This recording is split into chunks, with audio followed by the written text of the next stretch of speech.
that I've done. Thank you. Yes.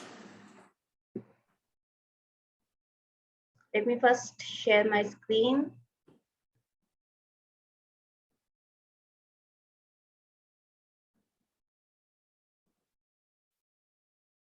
Is my screen visible? Yes.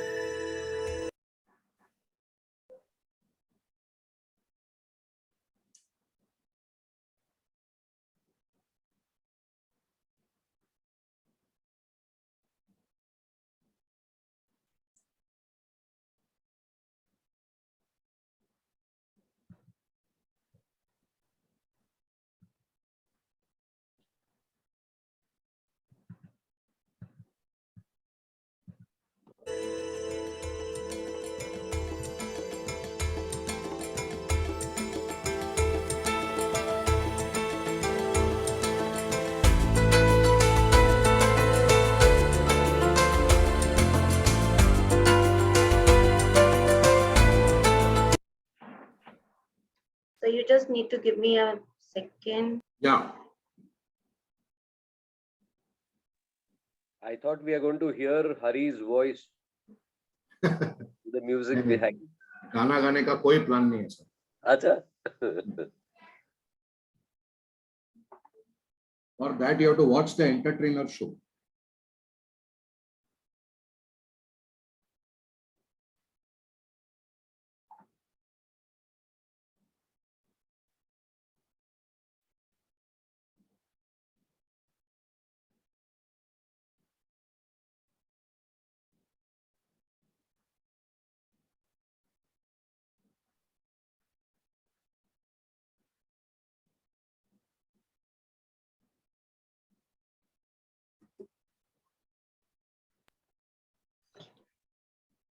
So we are now going to go.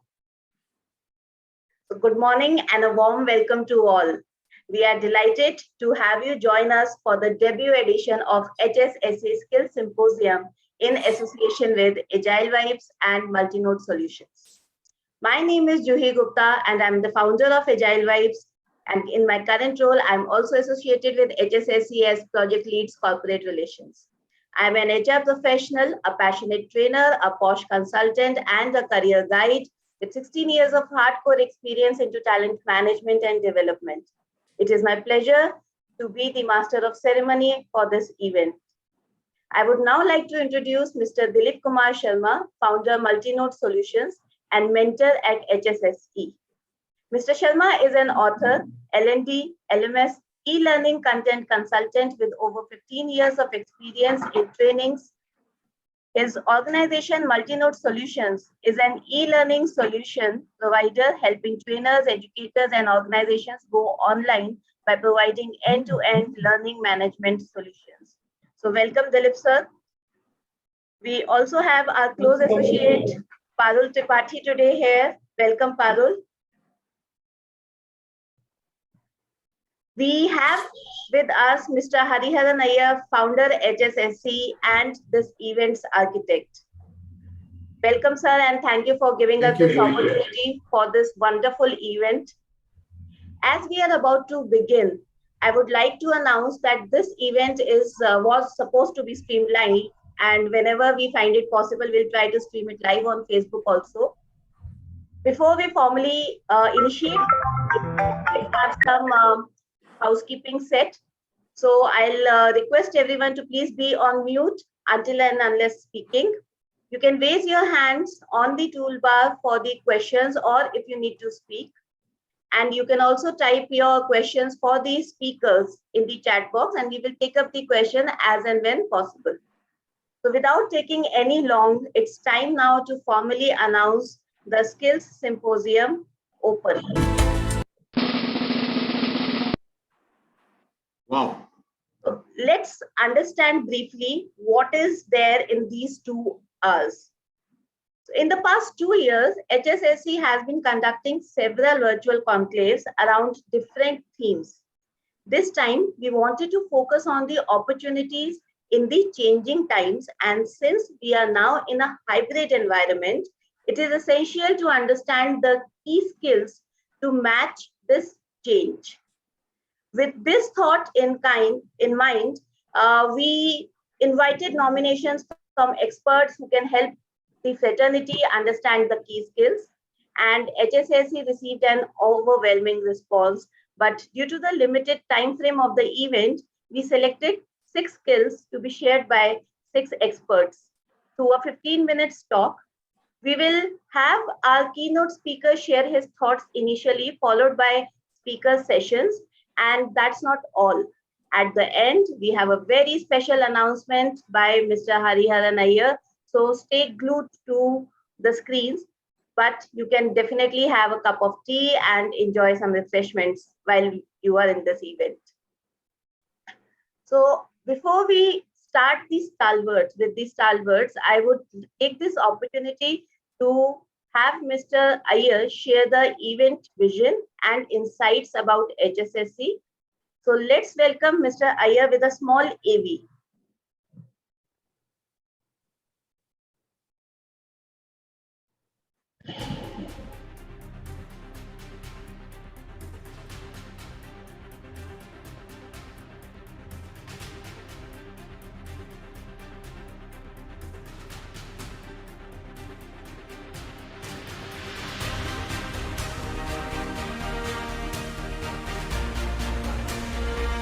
वो इतना जोर से ball मारता है कि ऐसे आराम से खेलता है 2 घंटे 4 घंटे 6 घंटे बोलर बोलता है भाई फुल टॉप होगा बाउंड्री मार यार मजा नहीं आ रहा यार लेकिन वो बोलता है तू बाउंस में डालेगा मैं जीतेगा ब्लॉक में डालेगा मैं ब्लॉक करेगा स्टंप पे डालेगा मैं कुकू करेगा ऑफ स्टंप से बाहर डालेगा छोड़ दे तो 4 बॉलर होते हैं मेन वाले वो थक जाते हैं फिर पार्ट टाइम बॉलर आता है उसको पकड़ पकड़ के मारता है Gold G stands for life is a gift, and a bigger gift for all of us because we are born as human beings. And human beings are the only entities in this world. Human beings are the only entities in this world who can actually express themselves through sorrow, through happiness. And it's a great opportunity. So that's all. I am healthy. I am rich. I am successful. I am peaceful. I am grateful. अभी और जोर से. I am happy. I am healthy. Everyone of the dais to stand up and everyone off the dais to stand up and we give a big clap as we launch this book by the chief guest and the distinguished guests on the dais.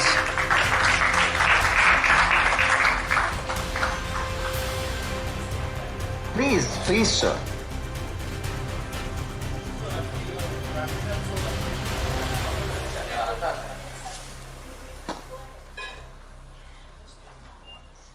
I think whoever is holding their cameras, just go the cameras, click, click, click, because this is the moment of the day. Please show the book to the audience.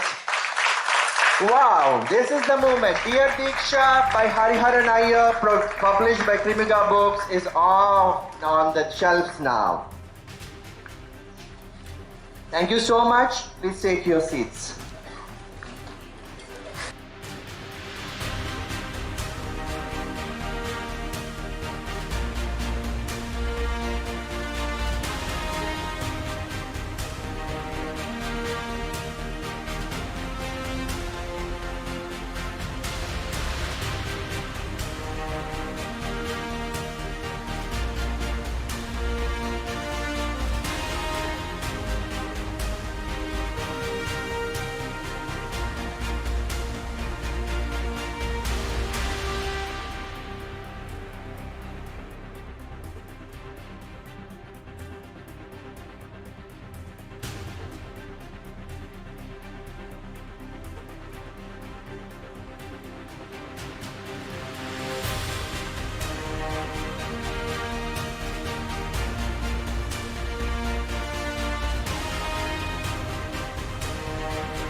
that was about the power packed personality. And sir, now the stage is all yours.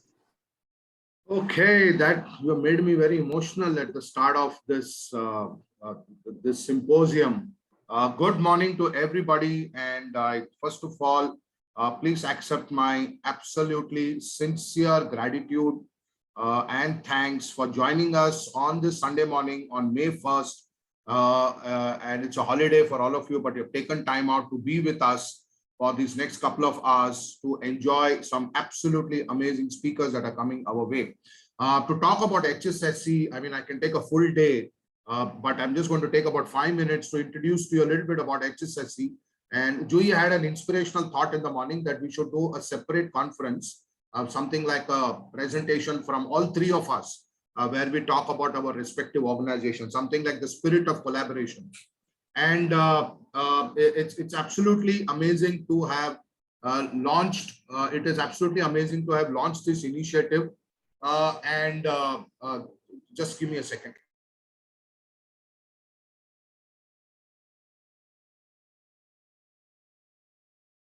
So, sorry. So it's absolutely amazing to have curated the speakers for this. This is the first time we invited nominations. I think this is the 10th or 12th conclave that we are doing ever since the lockdown happened. So we actually used adversity as an opportunity to create an engagement with a larger set of people from across the globe. And that's been our philosophy, that we use a system called as connect marketing. I would like to talk about it a little later whenever an opportunity presents. We use a system called connect marketing. And in this connect marketing, we try to involve and engage ourselves with a larger community of learners, a larger community of trainers, coaches, consultants. And it's absolutely fascinating the kind of relationships we have built because of this initiative that we have taken. For example, Ajay Sajdev was introducing himself, and we were having a little light banter with each other. It's all happened because of this connect marketing strategy. And it's so amazing to build such beautiful relationships and make such amazing friends and create such amazing colleagues. So my greatest gratitude goes to Jui, Dilip, Parul, who are like my pillars at HSSE. They respond to all my craziness. They respond to all the madness that I get involved in. And they're also my mentors. So they also give me feedback. They also tell me where to stop, where to start, how to go about it, how to manage things. So I'm extremely grateful to all the three of them for being my pillars. And you know, HSSE does not have employees. HSSE does not have an office. Yet HSSE is a fairly good brand which is recognized because of the spirit of collaboration. And we all work with entrepreneurs. We work with, it's a company of entrepreneurs, for entrepreneurs, by entrepreneurs. So we work with like-hearted people, not just like-minded people, because the mind can change. But we work with like-hearted people, people who feel the connect when we are working together. And I think that connection matters the most as far as we are concerned. And HSSE is not just a training organization. HSSE is a platform. It's a platform for people to come and engage. We've had I don't know the numbers, but I think there were hundreds of participants over the last 2 years who have participated in various conclaves of ours, various online conferences that we have organized. And it's been amazing to connect with people, to add some value, build relationships, see if we can do business together, work together, make a difference to this world. That's what the whole objective is. That's what the spirit of this whole collaboration is all about. And I also want to tell you something very interesting. I met Jui 2 days back, like I met Ajay 2 days back in Delhi, because I was traveling. And you might be absolutely shocked or surprised to know that though we have been working together for over 2 years together on various projects, this is the first time we had an in-person meeting. We have never met before. Everything happened virtually. Everything happened. Parul and me live in Mumbai. We are not met for more than 2 years, but that doesn't keep us apart in any way. We stay connected. We are working together. There is a common purpose for which we work together. We collaborate with each other. We support each other. So it is absolutely amazing. And the whole idea behind bringing you all together is also to forge further collaborations, because the vision of HSSE is to build an empire of learning and to be the world's most exciting training organization. And that's why we keep coming up with exciting products. We have come up with exciting initiatives. We are collaborating with exciting people. because one of my bosses told me that excited people produce exciting results. So, so we are always time excited. Sometimes we have to control our excitement because one new idea has to be first put into motion before we start looking at the next idea. So quickly, I would request all of you to please visit www.thehssc.com to get a very comprehensive view about our organization. But quickly, I would like to tell you that the way the organization is structured is based on verticals. So we have e-learning vertical, and we want to give a lot of credit to Dilip Sharma, who has researched on the e-learning industry. He has researched on about 35 platforms before he decided that, we both decided that we'll go with Bloom. So we have e-learning, we have corporate workshops, we have motivational talks, we have these conferences, we have a couple of very exciting assessment-based products. Kai, for example, corporate holistic fitness instrument, it's a survey, and we also have Keys, which is our core product now. Know your energy wiring system. And I would definitely want to invite all of you to be part of our next Keys workshop to know, to take an assessment. These are homegrown initiatives, and we have our very, very exciting training product, which is the Enter Trainer certification. So I want all of you to please stay with us till the end of the session today, because there is some very interesting announcement to be made, and we want to reward our speakers also. So there's a very interesting announcement to be made. So long way to go for HSSE. We started HSSE in 2009. Every day is a new day. It almost feels like my company has just started. There is a lot of excitement building up. And once again, I welcome you all to the inaugural edition of the HSSE Skills Symposium. We have done conclaves, HR conclaves, trainer conclaves, CEO talks, HSSE's gold speaker talks. So there's a basket of conferencing products that we have created in the last 2 years. And we look forward to having you all as either speakers or as delegates in all of our initiatives.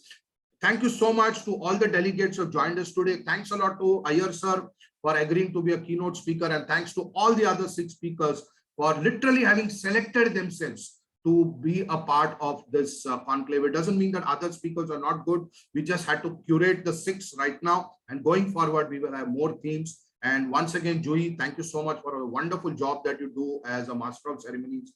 And I really wonder if there can be anybody better than you to do this job. But thank you so much for that. And so it's over to you, and God bless all of you. And thank you very much. And I wish you all a fantastic morning today of learning. Thank you so much, Hari sir, for that energetic beginning to this event. And it's time now to welcome our keynote speaker.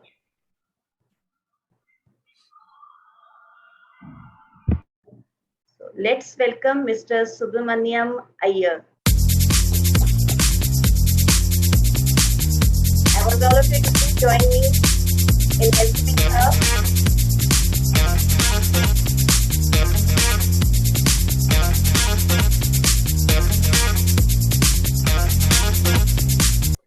Before we have Sir share his thoughts, I would invite again Mr. Iyer to introduce Subramaniam Sir to all of us and his association with Sir. And we are looking forward to hear one of the most important person in today's conclave.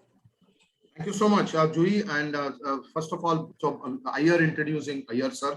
So, okay, so it's wonderful to have sir with us, a doyen in the HR industry, an author, a community builder. I think one of the things which really attracted me to him, I was introduced to him by my school friend Vinod, so because he has been associated with sir for a long time.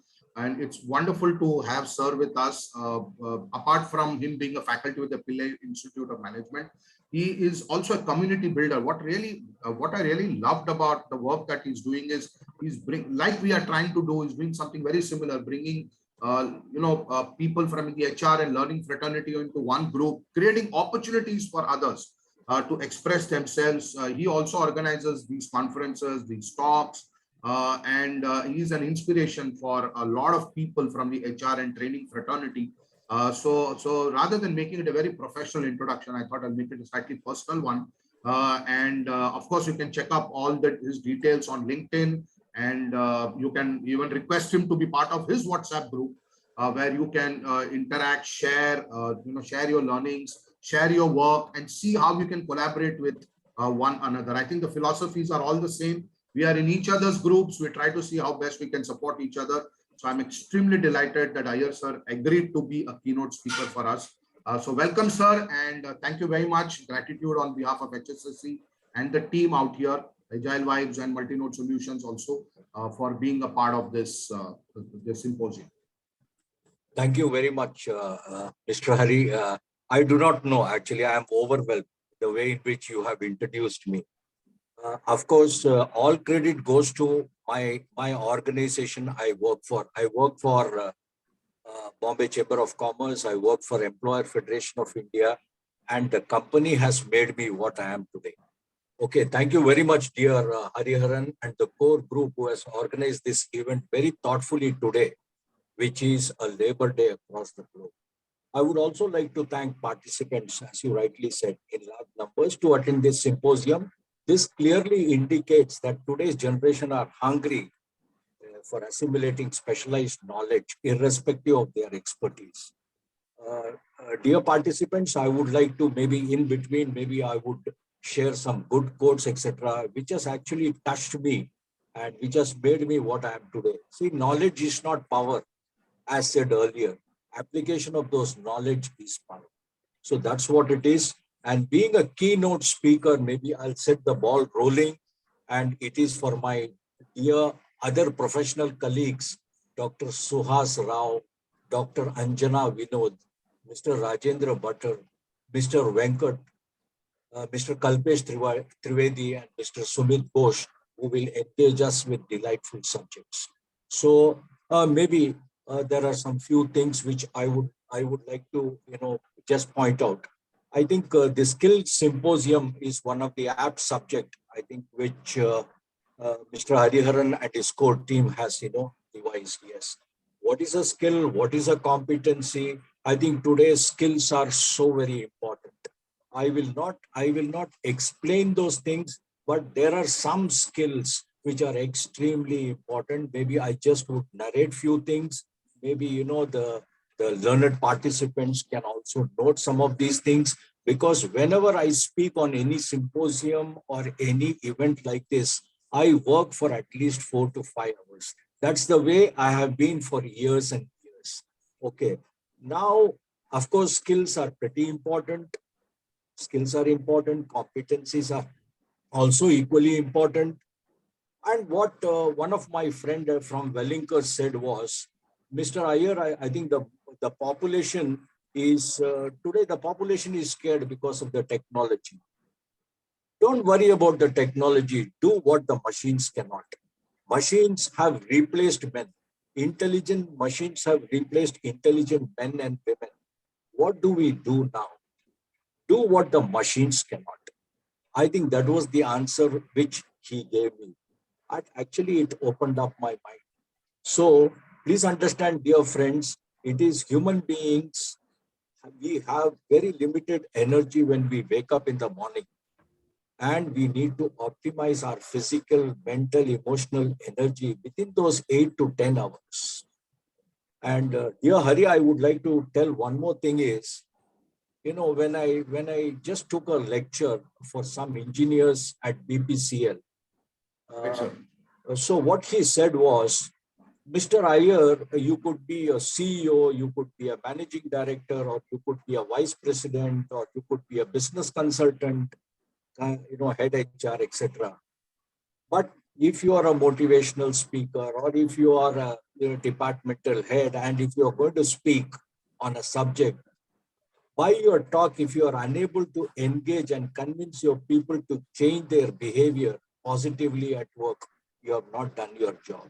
So I think within this 5-10 minutes, if I am able to really convince my people to change their behavior on certain areas, I have not done my job.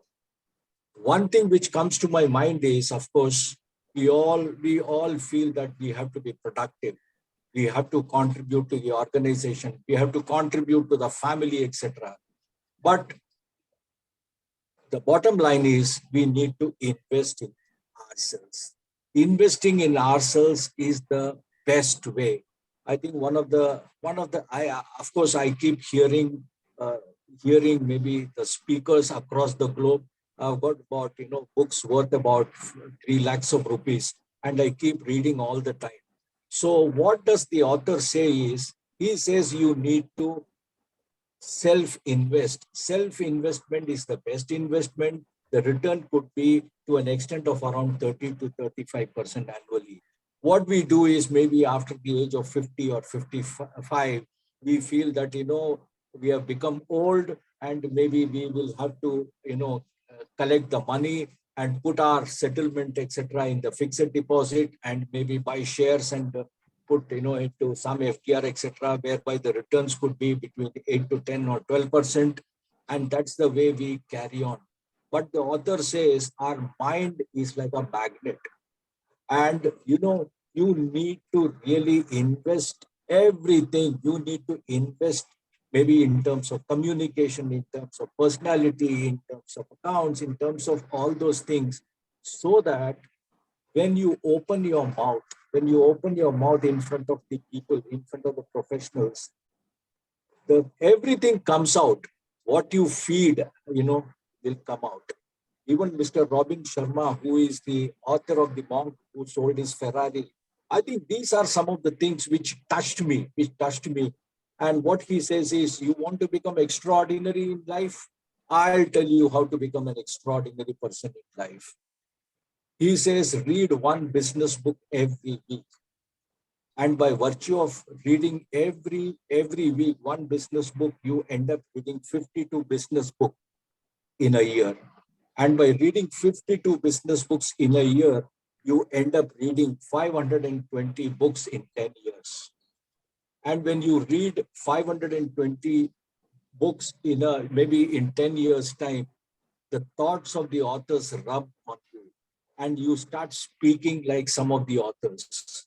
And the person to whom you speak, and maybe you might interact with your boss, with your subordinates, with your colleagues, with your vendor, with your customers, etc., they will see the spark of extraordinary qualities in you.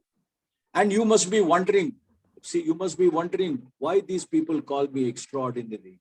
Because this is the road which you have selected to become extraordinary. Dear friends, even if you do a PhD, you might refer 15 or 20 books. But in 10 years' time, if you read maybe about 500, 550 books in your area of expertise, it could be in sales, it could be in management, it could be in leadership, I think you will become a master. And when you become a master and when you invest 10,000 hours, I think, nobody can catch you. Nobody can catch you. You can get great titles. You can get great money, etc. This is what he said. So I just thought, I will just narrate this. Okay. There are some essential skills for tomorrow. Maybe one could be analytical thinking and innovation, active learning and learning strategies. These are some of the concepts, etc., which I think my learned friends will speak. So I don't want to. Complex problem solving. I think we need to solve the problems all the time. Analytical and critical reasoning. We need to be extremely creative and we need to have great initiative. I think Hari spoke about enthusiasm, or Madam Jui spoke, I don't remember. Strong excitement of feeling displayed at work is called enthusiasm. You need to be a leader without a title. You don't have to have a cabin, you don't have to have a visiting card, or you don't have to have it is a philosophy. It is a philosophy that, you can do wonders. Handling technology, handling intelligent machines is one of the skill. Grit, I think grit is about sustained, consistent efforts towards a goal, even when we struggle or falter. And maybe the last could be, I think it's not a skill, execution is very, very important. I think we all have to come out with some results. We speak, we plan, we have strategy, but most of the people don't execute. We don't see the results. I think maybe the people who are in the audience, or maybe, I think the result is very important. The employer looks at the result. And last but not the least, humility is not a skill. Humility is it could be a virtue or it could be a trait. And so I just thought all these things could be extremely important. And why I emphasized all these things is, I think today we are in an information era. When we are in an information era, thinking becomes the most important thing. What you think is what you get. Thinking is premium today. If you can think well, you can earn great money, great salary, accolades, etc. Maybe I think 2 minutes I could spend on thinking. Hari, am I on time or? Yeah, I think another minute or so, sir. Okay, fair enough. Yeah. So if you want to be a great thinker, you first need to be a good thinker. Before becoming one, you need to become a thinker. In order to become a thinker, you need to be willing to produce a bunch of mediocre and downright bad ideas. Only by practicing and developing your thinking daily, your ideas will get better. Your thinking ability is determined not by your desire to think, but by your past thinking. So to become a good thinker, do more of thinking. Once the idea starts flowing, they get better and better. They keep improving. So dear friends, what I felt was you need to think well. You need to discharge your functions because mind is like a computer. And you need to think when you go to your office or when you do some business, when you interact with your customers, etc. There are varied kinds of thinking, big picture thinking, focused thinking, creative thinking, realistic thinking, strategic thinking, possibility thinking, reflective thinking, shared thinking, unselfish thinking, etc. So these are all some of the things.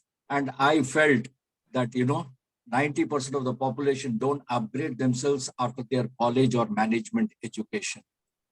So what I felt was we need to think well, and if we think well, we can discharge our functions very well.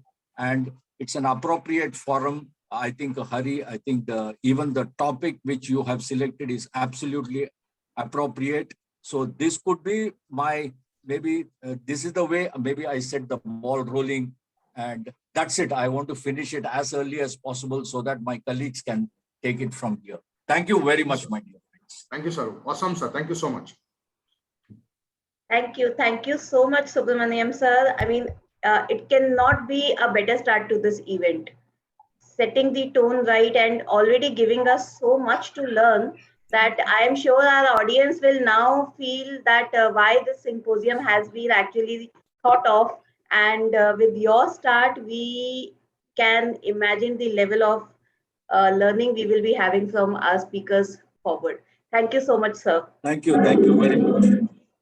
Now it's time to move to the section why we are here to learn about the upcoming skills post this change of world in this hybrid environment, in the changing world. And like sir said, that do what the machines cannot.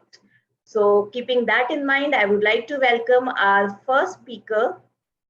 And our first speaker for today's event is Mr. Rajendra Bhattar. Yeah, hello. Everybody can hear me? Sir, just give me a second to introduce. Okay, sir. Madam. So, Mr. Bhattar is an expert in public speaking and communication and presentation skills. He is a BTech in electrical engineering from IIT Kanpur. He has been to US for 8 years as an IT professional, and currently he is into training and coaching business. Mr. Bhattar will be speaking on public speaking and confidence building as an essential skill in the changing world. So we welcome you, sir, and now the stage is all yours. Yeah, thank you, madam. And my special thanks to Mr. Hariharan Iyer for giving me a chance to speak today on public speaking and communication skills. And senior Iyer sir was also very good in giving very good insights into so many things. So with this, I will speak. I will now make my presentation. I will share the screen. Just one sec. I will just do it. Yeah. Yeah. So The topic for today is public speaking and communication and presentation skills. And I will start with a PowerPoint presentation.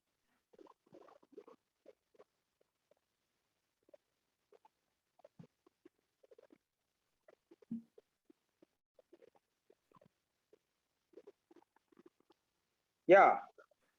So are you all able to see my screen? Public speaking by R. Yeah. Butler? Yes. Yeah, thank you, sir. Thank you. So, so we will begin with what is the purpose of public speaking. Public speaking is a very essential art, or it's a very essential activity that all the people who want to rise in life need to know. The different purposes of public speaking are to transmit information, that is to inform people, as happens in the general body meetings of many companies, where the chairman is giving information about the performance of the company in the last year, that what were the sales revenues, what was the profit, and so many other things. So the first purpose is to inform or to transmit information. Second purpose is to motivate people. Like in sales presentations, the presenter is trying to explain the features of the product and motivate people to buy the product, to convince people that it's a really good product and they should try for it. So the second purpose is to motivate people. The third purpose is to persuade people, as it happens in political rallies, where where it's a like mass gathering and the leader is trying to persuade the people to the line of thinking of his political party. So the third purpose is to persuade people, and fourth is simply telling a story for entertainment, and it can also include avi sammelans and mushairas and ghazals and so many other things. So these are the different purposes of public speaking: to inform, to motivate people, to persuade people, and to entertain. Now, the second thing that we must consider is choosing and refining a topic. We must select a topic that matters to us. That is, we are very knowledgeable and well versed on that topic. If we have good knowledge, only that topic we should select, so that we can make a good presentation and take the questions from the audience. So a topic that matters to you. Second, it should be appropriate to the situation in which you have been asked to make the speech. It should be very relevant to the situation. And the third is it should be appropriate to your audience. You must do a proper audience analysis and try to find out their expectations, needs, and other things. Before you like prepare your speech, audience, if we go by letter, A stands for the analysis of the audience, U stands for understanding the audience, D stands for the demographic, that is their age, sex, and the place from where they come, all these demographics. I is the interest. What is their interest in the topic? And E is the expectations of the audience, and is the need. What are their needs? Why have they come to attend your speech? And C is the customization. If you have some particular age group, then you must customize your speech according to the needs of the audience. And E is the environment in which you are delivering the speech, whether it's an auditorium or an open ground. And then you must narrow your topic to the specific needs and requirements of your audience. Analyzing the audience. As I've already explained in the last, gathering audience demographic data, age, education, gender, occupation and income, and culture, so that you know the needs and expectations and your interest of your audience in your topic. Audiences have interests, understanding, and ambitions, all of which affect their receptiveness of your speech. And then we must consider the setting influence to meet the audience's expectations and determining the tone of the speech. That in what setting are you delivering the speech? The number of people. If it's a small number of 30, 40 people, then it's a different style. If it's a very large gathering, as it happens in political rallies, then you have to have a different kind of speech tone. The time of the speech. What time of the day are you delivering the speech? Whether it's afternoon, evening, or morning time, what time are you delivering the speech? Time limit that is allowed, how many minutes are allowed? You must prepare your speech according to your time limit. It is said that we must, for 15 minutes of speech, we must have do the preparation for 30 minutes so that we can do well at least for the 15 minutes without forgetting.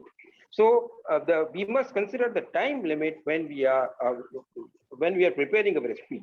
Location where the speech will be given, whether it will be an auditorium or it will be an open ground or it will be a classroom, we must take all these things into consideration, and what will be the necessary equipments that will be at our disposal to take aid when we are delivering the speech. Audio visual equipments, projector, PowerPoint slides, all these things we must take into consideration when we are delivering when we are preparing the speech and when we are delivering the speech. Preparing a speech has got the three main components. One is the introduction, second is the main body, and third is the conclusion. Introduction is very critical in establishing connection and relationship with the audience. You may ask rhetorical questions. For example, somebody has come late in your program. You can ask, what time of the day is it? Although you don't really expect an answer, but these are the rhetorical questions which help establish connection with the audience. Second, relate the topic to your audience. You must, when you have done the audience analysis and know their interests and expectations, then you must relate the topic to your audience's needs and expectations. And you must arouse curiosity by telling statistics about the topic, which will generate great curiosity or interest among the audience. And you must grab the attention of the audience in the introduction. You must begin with a quotation, which will be very relevant to the topic. You can begin with a quotation and you can tell a story that is related to the topic. But we should be very careful with the jokes. We should not cut jokes in the introduction. Now, the second is the body of the speech. In the body of the speech will be the largest, content of the speech. Introduction will be very short and the body will be the larger one. You can narrate personal experiences and anecdotes about the topic. Second is statistics, which is related to the topic. Third is quotations from the experts you can give, so as they will highlight the importance of the topic and how is it relevant to the audience. And then you should use vivid language, which will convey good meaning and good ideas to the audience. Outline, the last is, the portion is conclusion, outlining the conclusion. Shakespeare said that all is well that ends well. If you want to have an everlasting impression on the audience, you must end your speech very nicely. First is summary conclusion, which will summarize the main points in the speech. Second is the story conclusion. You must tell a story which will conclude your speech and give the message to the audience. Third is appeal to action conclusion. In your conclusion, you may give a call to action to the audience that this is what they should do after they have left the place where you are delivering the speech, what action they should take after they have gone home, and then what action they should take so that they understand the topic well. And fourth is the emotional impact conclusion. This happens in spiritual speeches that they end with an emotional impact on the audience. Now, the different components of the speech, verbal components, include variables such as the pitch, rate, volume, pronunciation, articulation, pauses, and general variation of the voice.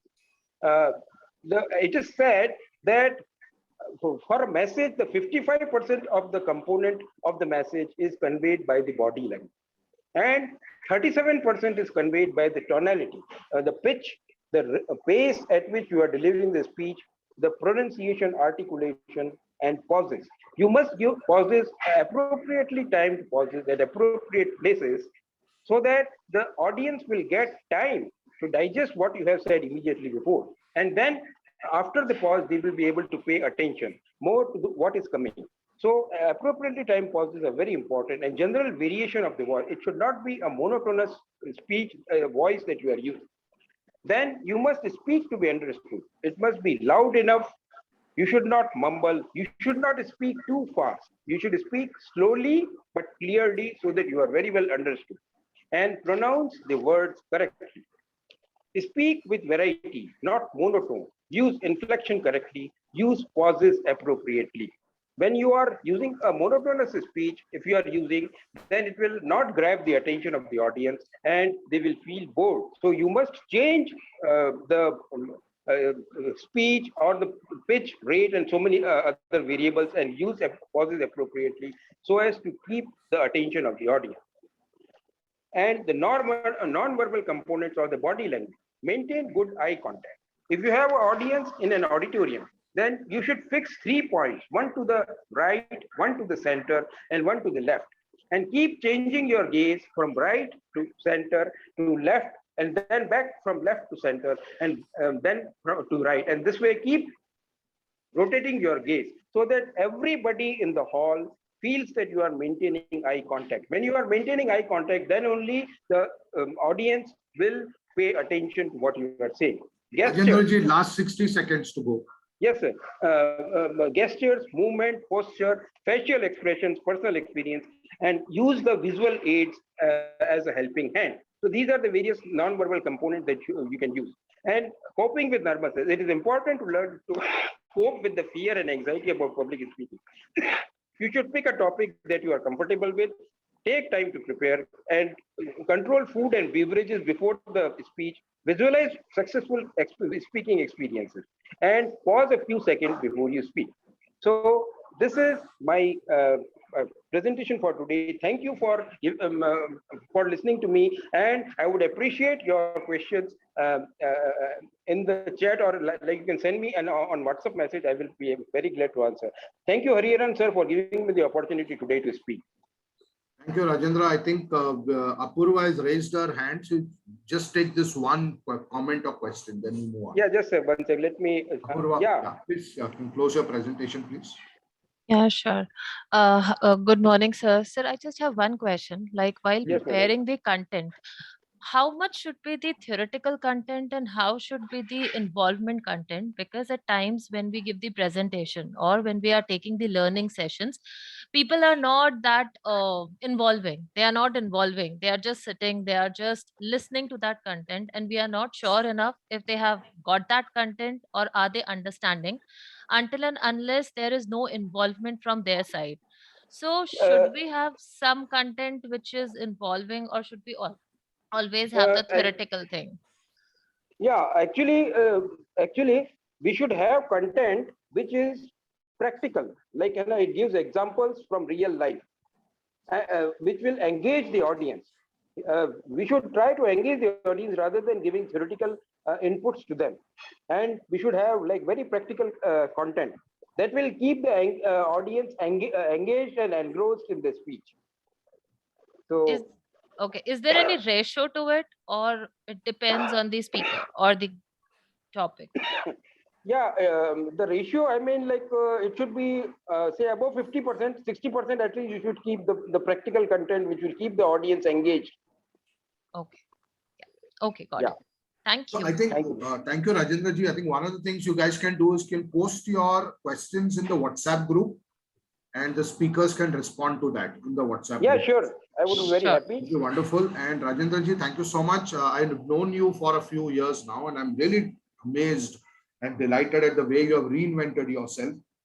Thank you, sir. Thank you. And I really wanted that you should be on our platform. And we have a Speak to Conquer program at HSSE, which is about public speaking. It's an e-learning course also. It's also a physical thing.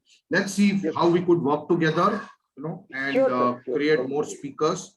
So it's a very important skill. My life changed when I learned public speaking, and that's how my career turned into training. Otherwise, I don't think I would have become a trainer.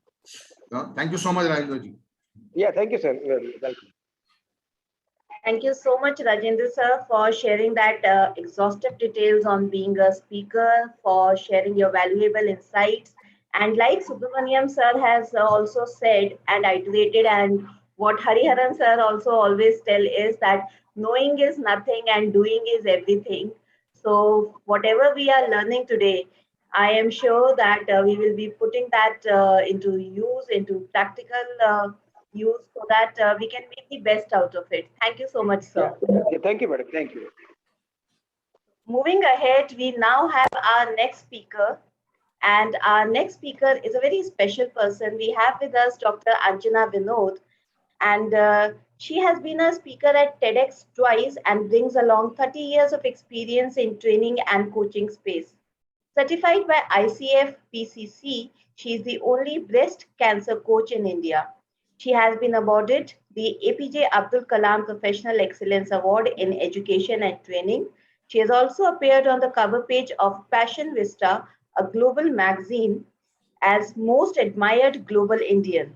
Her name has featured as the 22 of 2022 Most Influential Women Leaders by HRSI and Most Admired Inspiring Indians by Indian Ex-Defense Chamber of Commerce. And this list continues. She is a faculty development expert and also teaches at multiple B schools in India and internationally. She will be sharing her valuable inputs on work-life balance in context to the changing world. So let's join our hands together to welcome Dr. Anjana Vinod.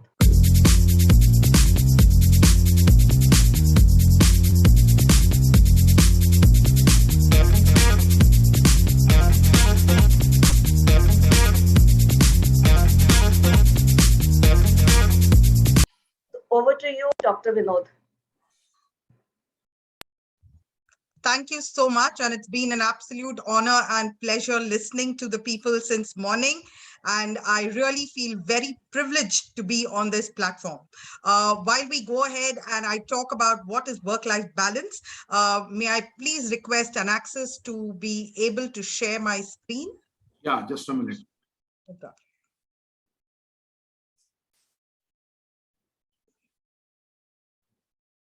Yes, done. Super. Thank you so much. And we talk about work-life balance. We talk about juggling between work and home. So I'm going to begin today's session very quickly with a story. I'm sure we all love to listen to stories. So this is a story about a father who comes home extremely tired in the evening. And because he has come home extremely tired, he has a son, a very young son, who's waiting for his father to come because he wanted to spend time with his father. Completely exhausted and completely tired in the way he has returned from work. He was completely in awe of a moment where he completely wanted to take rest. The young boy comes to his father and says, "Hey, Dad, you know what? When are we going to have a game? Do you have some time for me? Can we go ahead and do that?" So the father says, "Listen, I'm completely tired and I don't think I have enough and more time for entertaining anything right now. Let me take some rest." The son feels a little upset and he looks at the father and he asks, "Dad, can I ask you a question?" So dad looks at him and says, "Okay, ask. What's your question?" He says, "Dad, how much do you make in an hour?" And the dad feels extremely offended, saying that, "Excuse me, you are such a little thing and you want to know how much I earn? Is it something that you should even be asking your father? I am sorry, I don't entertain such question. And it is so rude of you to ask me that. Just right now, go back to your room and sleep." The son looks at the father and pleads him and he says, "Please, Dad, just one question I'm asking you." Dad says, "Okay, I make 100 rupees an hour. Now, what next? Do you want to know something else also? What is my bank balance? Do you want to know all of that?" He says, "No, Dad, I just wanted to know if you could lend me 25 rupees. The dad feels even more offended and he looks at his son and he says, 25 rupees? You want 25 rupees for what? I mean, just because you wanted to know how much I'm earning, you are asking me this question?" And he shoves his son aside, saying that, "I put in so much of hard work, you get so many toys, you get everything handy, and that's why you're saying this." The son cries and he goes inside the room. The father, after thinking, feels really bad, goes back to the son's room and he says, "Are you sleeping?" The son says, "No, Dad, I'm not."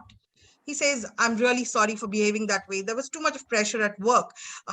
Here, take 25 rupees you asked for." The son very elatedly, excitedly, quickly opens his pillow and he removes the 75 rupees from there. And dad is again upset and he's like, "You already had the money and you asked me for more?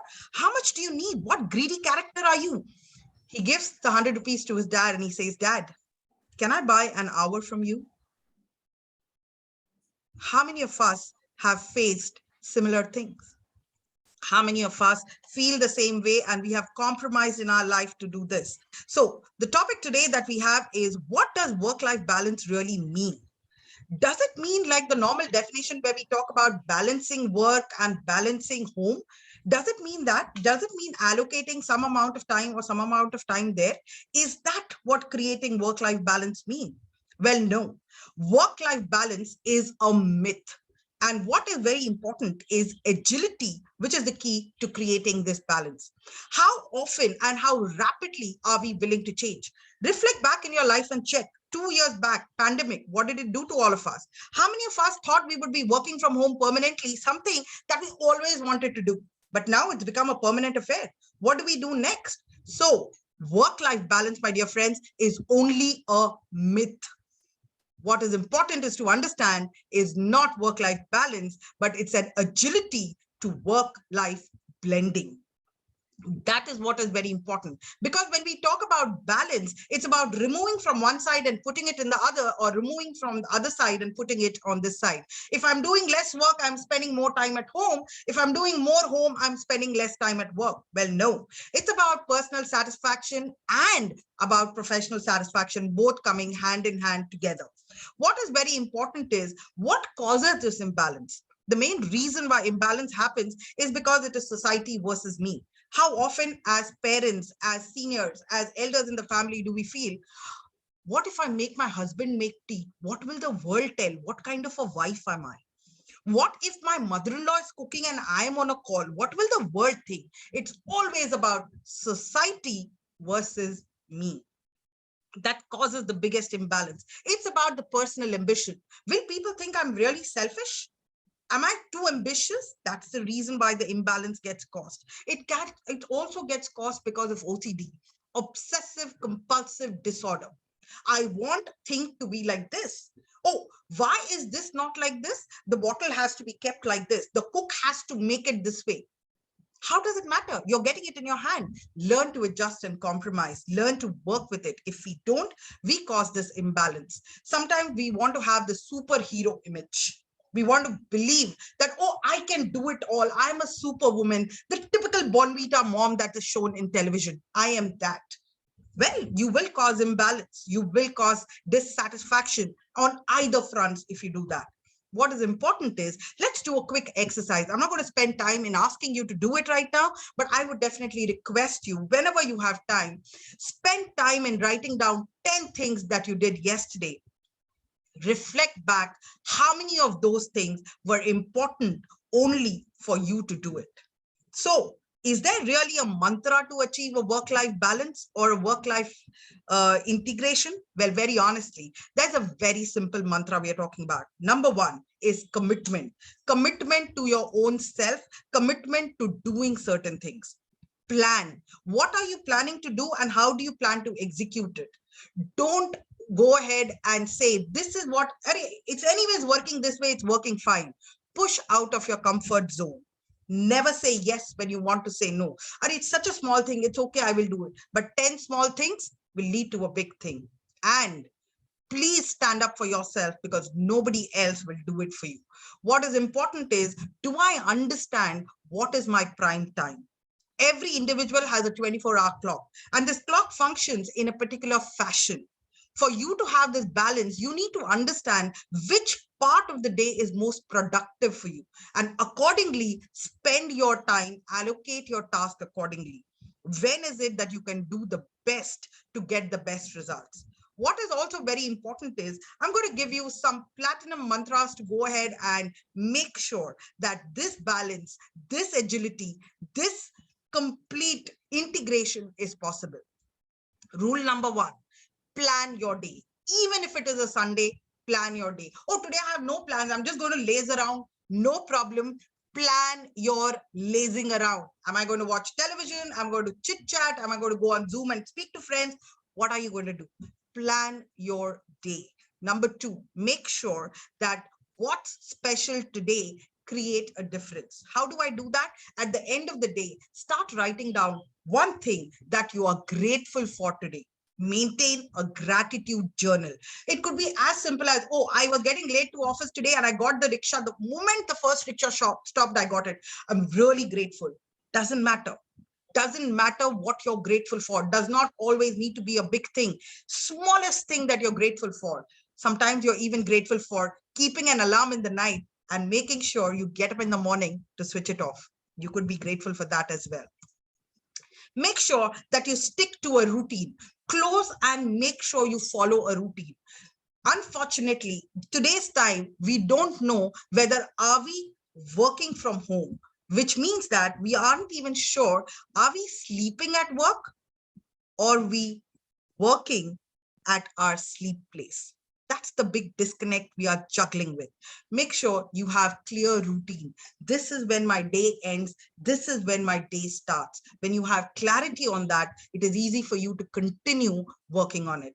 What is also very important is respect that me time. Make sure you have a family rule book. Sometimes your husband, sometimes the elders in the family want to do something for you. Please don't stop them if your hands are full. It is okay to ask for help. It is okay to say, okay, please do it. I can't do it. It is perfectly fine. Making sure that you have fun ways to connect with your family. Spending that time helps the integration much easier. Make sure you upskill yourself. We have heard leaders speak since morning. Learning is a never-ending process. The day you decide you are a learned person, that's the day you stop your growth completely. Make sure that you keep fresh during the day. I'm working from home. I'm wearing a blazer. I'm wearing shorts from down. Well, you will never be professional. Your mind doesn't be professional. We all are here today. I didn't need to wear a neck piece. I didn't need to put a makeup. I could have aram se sat, in my nightgown, probably pulled up a jacket. Hari sir would never come to know what I'm wearing. But the question is not that. Will I be able to speak the way I am? If I was in my comfort zone, push yourself out of that comfort zone and see the best you can. Make sure you let go of things if it is not needed. Don't stick on. 9 o'clock only I have to do this. Why? What happens if you do it at 8:30? What happens if you do it at 9:15? Be accommodative, be agile. And last but not the least, don't shy away from asking help from anyone. Only then would you be the most important thing that you need to know, that I am amazing, and you will continue to do that. I'm going to end today's talk very simply by giving you a very simple tool of how do I do this. Simple? Well, yes, absolutely simple. S, self-talk.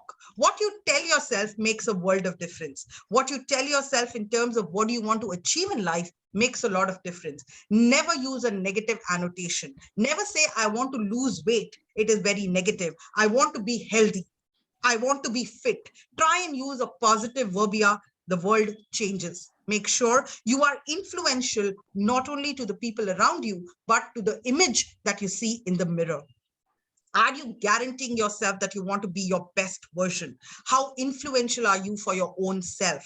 M, make a commitment. Commitment to yourself, saying, I want to reach a particular level and my family is going to support me. What is the commitment you're expecting from them? P, be very positive in life. Life is going to throw you challenges. The question is, can I look at the other side of life? Only then, when you look at things positively, will it change. Now, like taking bath is important every day, staying positive is a daily practice. You can't be positive one day and say the effect is going to be long. Every day you need to think positively, think away differently. Learn new things, because learning never stops. And only when you learn new things will you achieve success, which is not only in terms of emotional, but also aspirational success that we're talking about. If you want to learn and live and lead a life which is completely integrated, making sure your family is supporting your work and your work is supporting your family, ensure you lead a very simple life.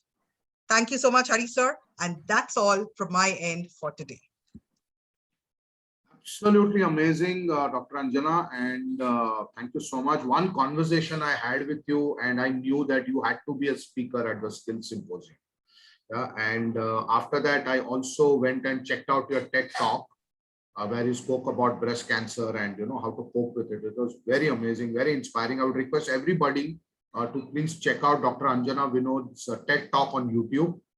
It is very inspiring to know the kind of work that you're doing. And I think we had such an amazing start. We had Rajendra ji talking about the tenets of public speaking, and you actually exhibiting those tenets through this talk. You know, there was a story, there was a flow, there was a model to remember. Beautiful. Thank you so much. Thank you so much. Back to you, Julie. Thank you, Dr. Vinod. And I am a firm believer that energy attracts energy. So thank you for that amazing and great energy. I am sure with this energy, everyone would want to be here till the end.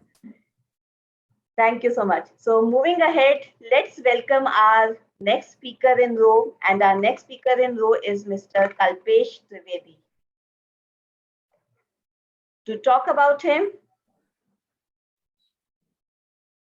Mr. Trivedi is a veteran in sales leadership. He has invested over 23 years in sales in various roles, starting as a sales representative and moving on to the role of an area business manager and regional business manager, further taking on the position as head of sales and marketing.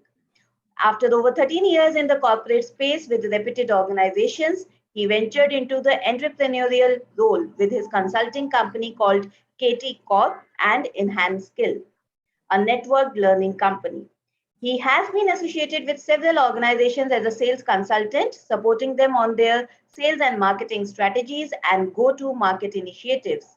He believes that selling skills are fundamental to success, irrespective of what role one plays. With this in mind, he designed this niche offering in sales training called Essence Sell. In his talk today, he will share his insights from his journey as a sales professional, and he will be talking on sales and the AIA model. So please join me in welcoming Mr. Kalpesh Trivedi.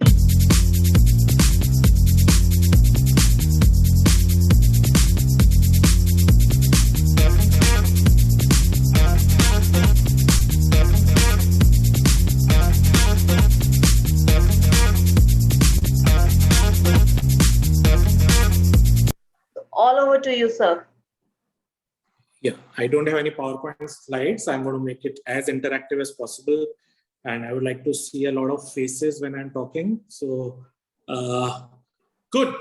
Thank you, Hariharan sir, for organizing such a wonderful gathering. And so what I'm going to do in next 15 minutes is I'm going to share some thoughts. And one thing which I genuinely feel that everybody should learn selling. I think selling should be in curriculum and all should be taught selling, because I think selling as it is defined, it is a rejection business. It teaches you resilience. It teaches you how to deal with rejections.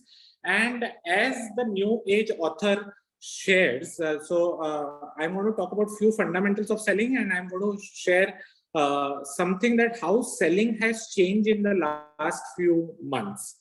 So how many of you have heard about Daniel Pink? So Daniel Pink is one of the new age authors who have written quite a lot of interesting stuff on selling. And he talks about a concept of everyone in selling. So it is not that somebody who is carrying a visiting card of a sales professional is the only person who is selling. Who is not selling? Either we are selling products, either we are selling services, or we are selling ideas. Maybe your teenage child convincing you to buy iPhone, he is selling something to you. A boy proposing to a girl, he is selling himself to her. So maybe if you are a leader, maybe you want something to be done from your team member, you are selling something to them. So at the end of the day, I think each and everyone should learn selling. And today we are going to talk about one very interesting concept, which is called as AIA. So sales is basically a conversation. And today, if you look at it, most of us want to buy something, but we don't want to be sold. Maybe an LIC agent giving you a call repeated times, we don't want to do that.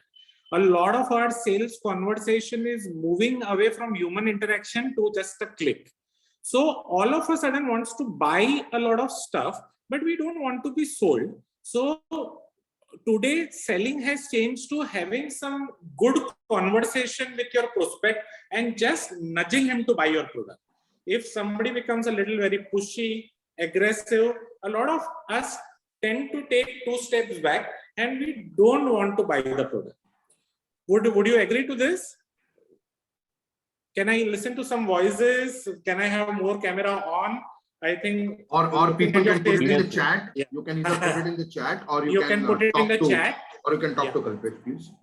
Yeah. So if you look at it, the way we as a buyer, we have changed in last 2 years immensely. In fact, from the last decade to this decade, there has been a lot of change. But during the COVID period, as a buyer, maybe we are much more comfortable to buy products and services without human interactions.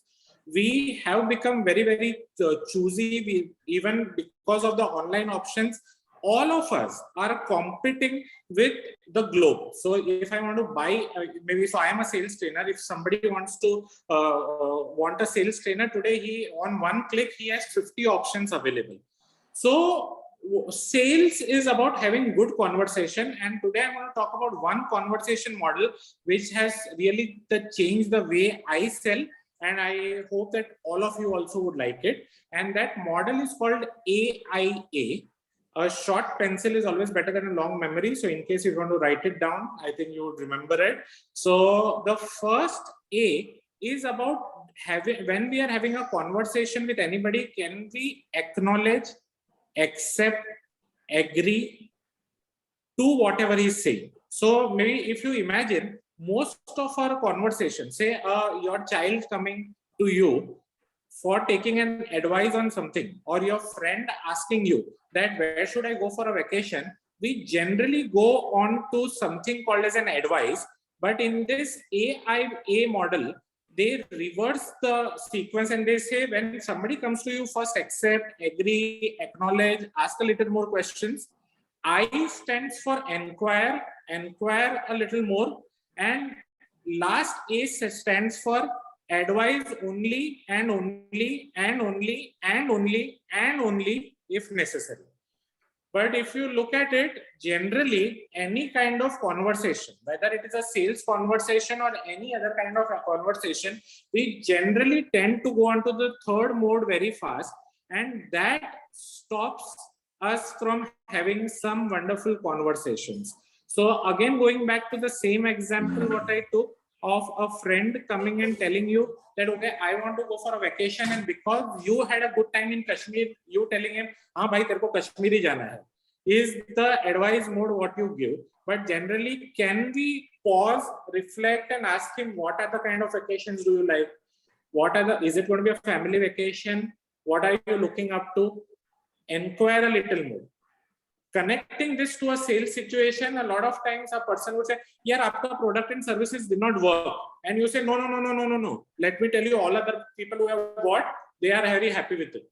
So then again, we are going into an advice mode, rather than can we go into a mode where we can ask, thank you for sharing this. I would really like to know more. Same is with the price objection. If somebody tells you, okay, your training services are good, or you are a good doctor. I saw a lot of doctors in the list today, but your consulting fees is too high.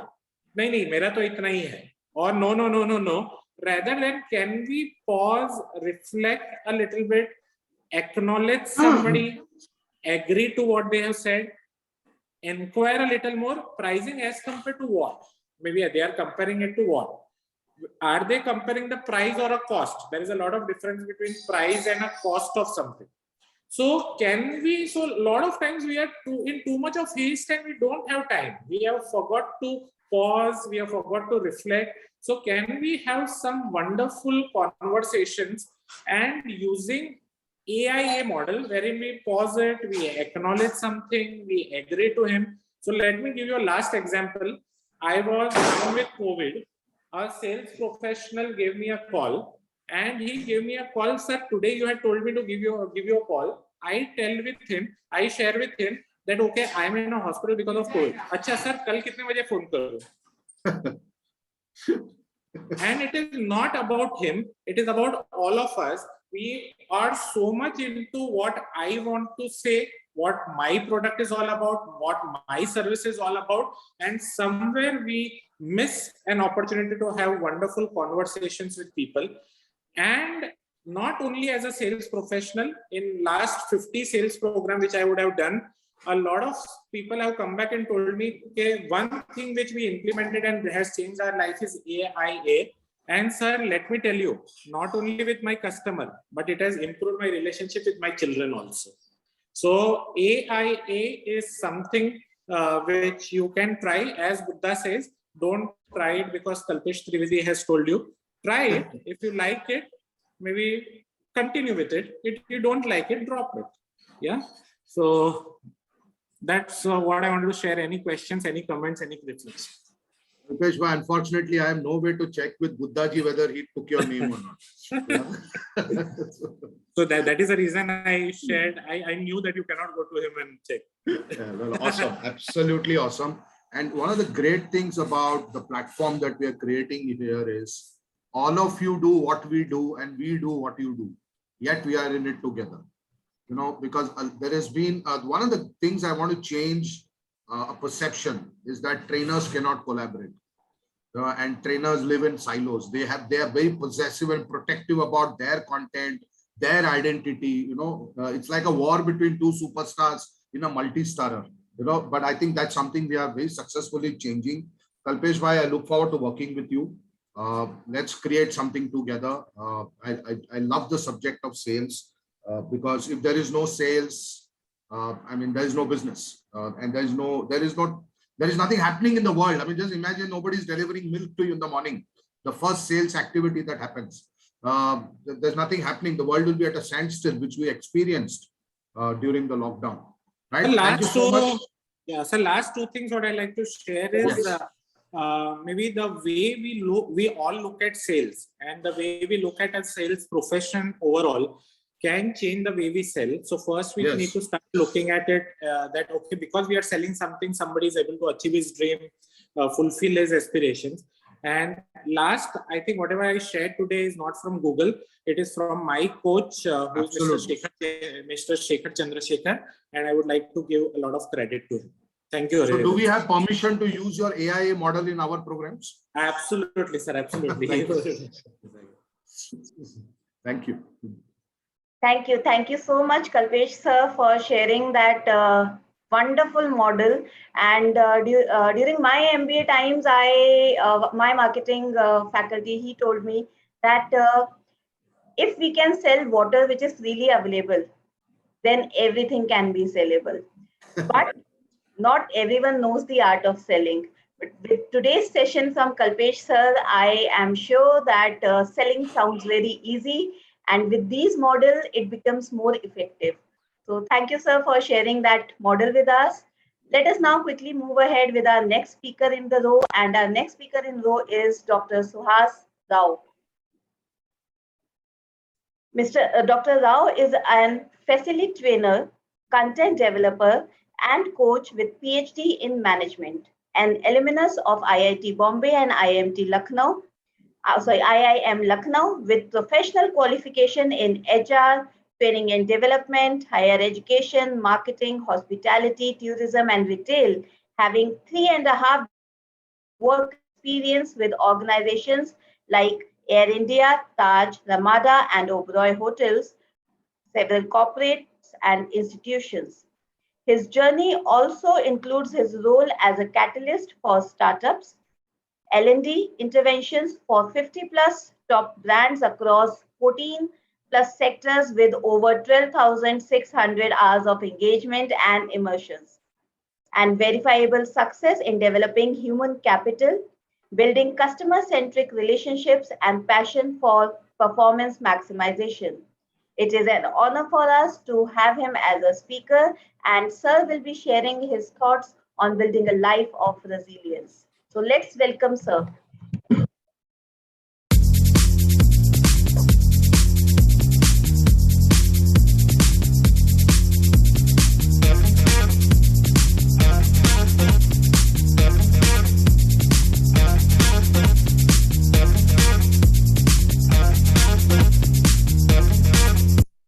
Over to you, Dr. Rao.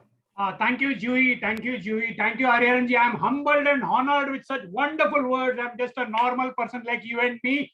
And thanks, Hari, for giving me the wonderful topic of resilience. I mean, resilience is the thing which we all need in different professions.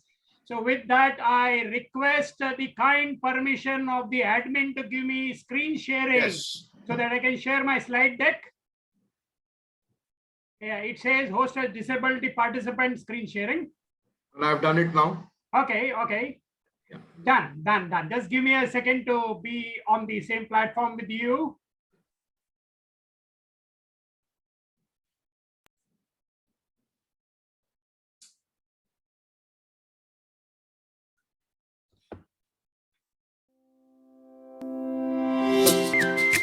Are you able to see and hear?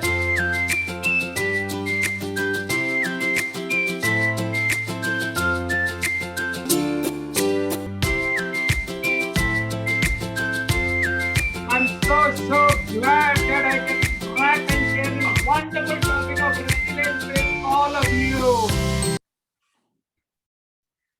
Wow.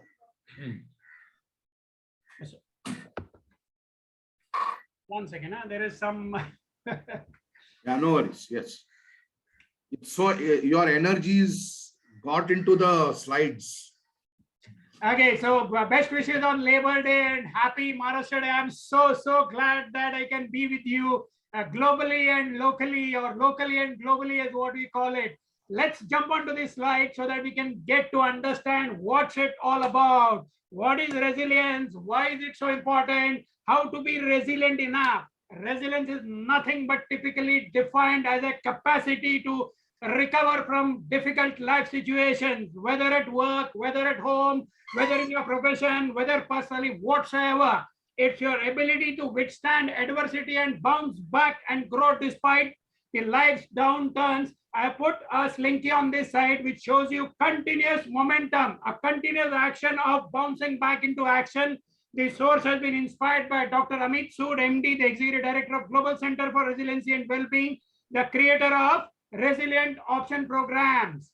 What is our main purpose? What is our main mission? It's to engage with others in committing their full energy to the creation of value and success to make our lives resilient. Now, when you see this slide, you'll be able to understand that being resilient means it's not doing things just right, but doing the right things, plan, validate, adjust, flex, accommodate, and go ahead. Now, when you see these flashcards, it says shifting of gears for shaping the future. You will say, what is this all about resilience? You take any of the cards. I have put at random 12 cards, whether it is boating or meditating or using a mobile or using a vaccine or eating a pizza or texting on a phone or maybe visiting a mall or robotic intervention or maybe the smiling sun outside your windows or maybe underwater or maybe unlocking using the master key. It's all about using resilience. Let's see the flap cards, which are very useful and required for a lot of things. As a resilient person, you need to be enthusiastic. You need to be proactive. You need to have specific vision and goals. You need to manage change. You need to influence others. You need to go into that concept. What is in it for me? What is in it for me? And the art of communicating, how to listen, how to interact, how to respond. And of course, developing resilience like the slunky or the shock absorber, bouncing back into action. Mission critical, the first and the most important thing for resilience is trusting anyone and everyone. I am trusting all of you. You all are trusting me across this remote screen, across topographies, across geographies, across boundaries. Wonderful. Let's all change our mindset. Let's think in a very different manner before COVID, during COVID, with COVID, and after COVID. Need to change the mindset. Let's have the 3 P's: patience, passion, and persistence. Let's quit blaming others, self-doubting, overthinking. Let's quit bragging, complaining, trying to please all. Let's quit resenting others, imitating others, and fearing change. Let's go into shaping of strategies for developing resilience.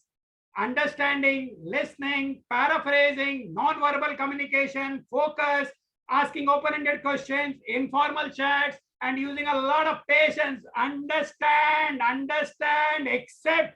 All of us, all of you are absolutely amazing. 10 things which make us stand out. See the GIF which I have put, different moods, different emotions, different temperaments. Let's all put it in sync. Let's all develop. Let's all progress. Let's all go to the higher level. Let's be grateful. Let's develop everyone.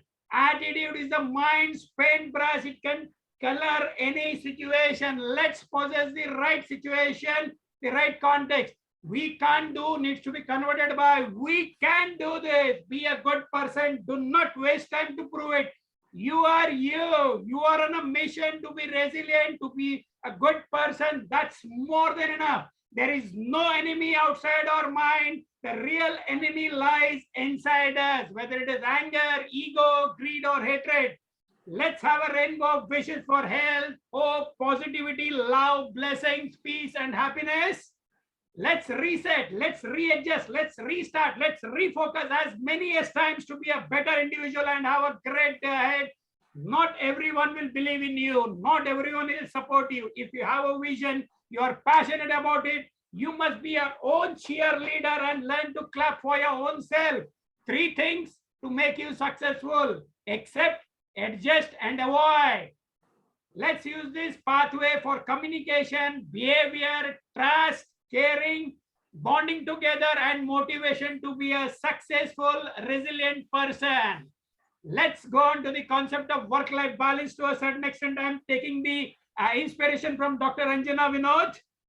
Yes, let us change gears as and when it is required. Let's prioritize, organize, energize, exercise, revitalize, and recognize.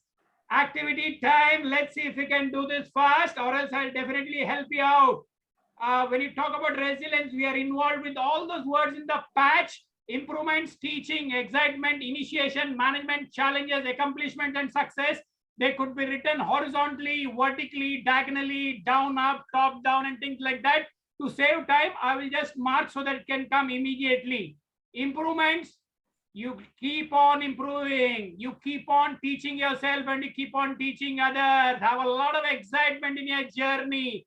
Initiate a lot of things which you have not done earlier. Manage with situations, manage with things. Accept challenges. Accomplishments are what we need to require, and be successful. Thought, deliberated action, and so on. The run of the show is do not wait for the time. Keep moving, keep changing the pace. Let's see the blocks over here which says 5 L's related to resilience. The first one shows eyes. It is L for look. The second is red, which shows an heart, which says love. The third is ear, which says listen. The fourth is L, which is learning. And the fifth is, of course, laugh it off. Do not take too much of stress. It's not really required. You, positive affirmation for a resilient person is you make your life hard, always being in your head. Life is simple. Get out of your head and get into the moment. What is stress? It's by feeling under pressure. It's when you're not in control. It's when you're struggling to cope up with things, or it's a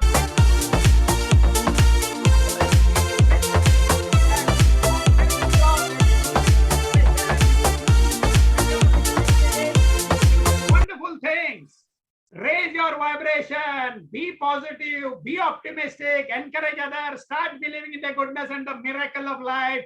Be kind, be grateful, be appreciative. Time to get real. When you say time to get real, spreading of joy. We have those different things written down for happiness: thinking less, feeling more, frowning less, smiling more, talking less, listening more, judging less, accepting more, watching less, doing more, complaining less, appreciating more, fearing less, and loving more. This is by a beautiful Nigerian poet. Start now. Start where you are. Start with fear. Start with pain. Start with doubt. Start with handshaking. Start with the voice trembling. But start and do not stop. Start where you are with what you have. Just start. Remember, you're ready. Be happy with what you're doing. Sometimes you may feel lonely, but we are with you. Keep believing, keep trusting, keep seeking, keep loving, keep praying, and leave the rest to God. Stress nugget. Please follow the discipline, friends. The next slide will show you something nice. Close your eyes. Breathe in. Breathe out. Fear, anxiety, and stress. Breathe in. Stress and freshness. Breathe out. Fear, anxiety, and stress.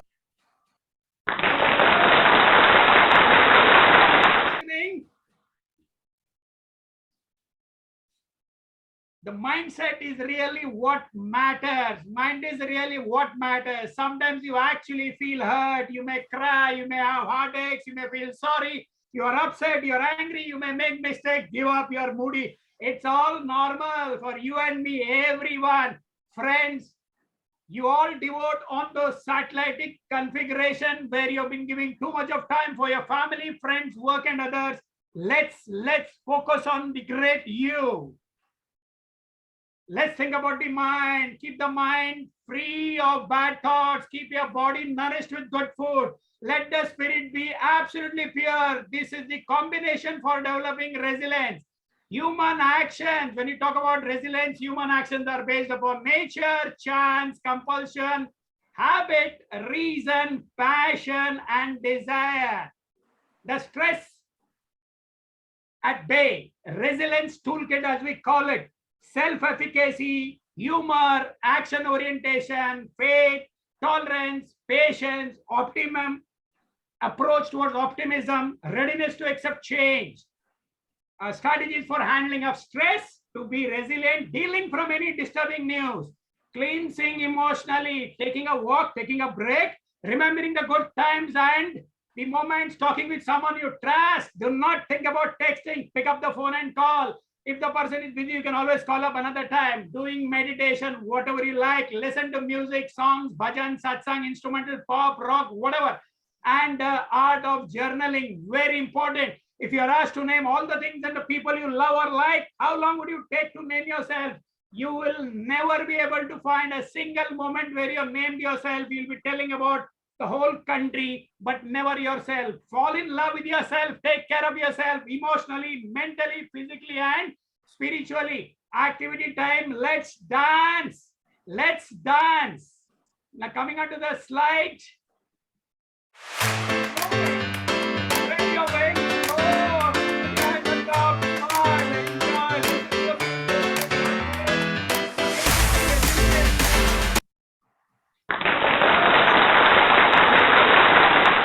or observing it. Do not stop. You're almost there. Keep on believing. Focus on what really matters, friends. Leave the clutter. Leave the stuff which doesn't concern you at any point of time. Relax, rejuvenate, breathe, refresh, enjoy, nourish. Leg of our slide deck presentation. All of you are done well, listening, engaging, seeing, watching, acting, moving, observing, and so many different things. Now with this, I would like to come towards the end. My sincere and heartfelt gratitude to our esteemed, iconic dream team leaders, namely Mr. Hariharan ji, who is a dear friend of Hariharan School of Success Education, Mr. Dilip Kumar Sinha ji, who is an Air Force veteran and a technocrat from Multi-Node Solutions, Jui Gupta ji, an HR specialist who's engaging and using the format of agile vibes. If these three people, if these three icons wouldn't have been here, we wouldn't have been here. So I'm very grateful from the bottom of my heart. Thanks to them, thanks to their teams, thanks to their tech support teams, and of course, all the wonderful participants across the globe.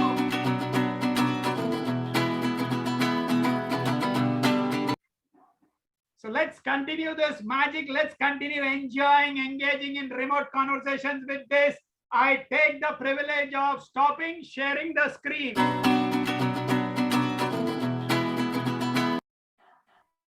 Thank you so much.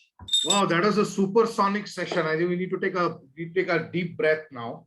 That was a breathless session, and a couple of amazing takeaways. I never thought resilience can be a motivational session. Generally thought it's a very serious topic for people to deal with. Second is, I think we need some serious training on how to make such amazing interactive PPTs. That was really amazing. And the third was you scored 1,500 points for yourself. So I love the self-love. You gave full marks to yourself on each slide. And yes, let's stop watching TV news. I've stopped it since last 2-3 years. And I can tell you it feels great. And please do not read the front page of the newspaper. Straight away go to the sports page and check out which team in the IPL is playing today and what happened yesterday. That's it. That's it. All other news you get on your phone, so don't have to bother yourself. Yeah. So resilience is a huge subject. Mental health is a very big challenge in our country. Unfortunately, it's a taboo. People don't talk about it. Beware of even small moments of depression that we all go through sometimes. And lockdown has enhanced that. And find people to go and talk to and share. It's very, very important. You know, don't bottle up inside. But I think more than anything, resilience is also an attitude. And it also requires a lot of patience. Many of our problems come because we are not patient enough. You know, we want everything to happen just like that. It's a very typical millennial trait. So, so we need to be a little beware of that. Thank you, Dr. Suhas. That was absolutely amazing. Thank you so much. We have Dr. Anjana Vinod raising her hand. Ma'am, you want to ask something? No, I don't want to ask. I just wanted to add one thing to whatever was being told. All of us have, you know, while I call myself Dr. Anjana, I'm sure each one of us is a PhD here, but just the university is wrong. We have done our PhD from WhatsApp University. It's not a valid university. Absolutely. Absolutely. True. True. Wonderful. Thank you. Thank you. Thank you so much. And thanks, Suhas, sir. I mean, it was a power-packed session. And like rightly said by Hariharan Iyer, sir, that this was a supersonic session and we need to now take some breaths. But there's no time to take breath because we already have our next speaker in row. And our next speaker in row is none other than Mr. Sumit Ghosh.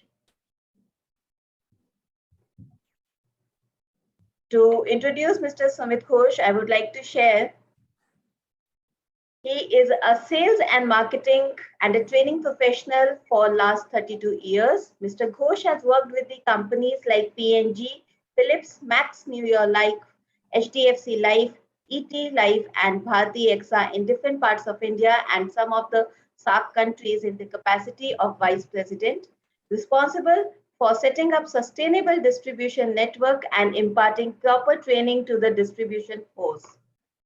In his current role since January 2022, he is working with a non-for-profit organization named Sankalp Micro Association as Director and Chief Mentor. In his session today, he will speak on one of the most desired skills, which is importance of networking. So please welcome Mr. Sumit Ghosh.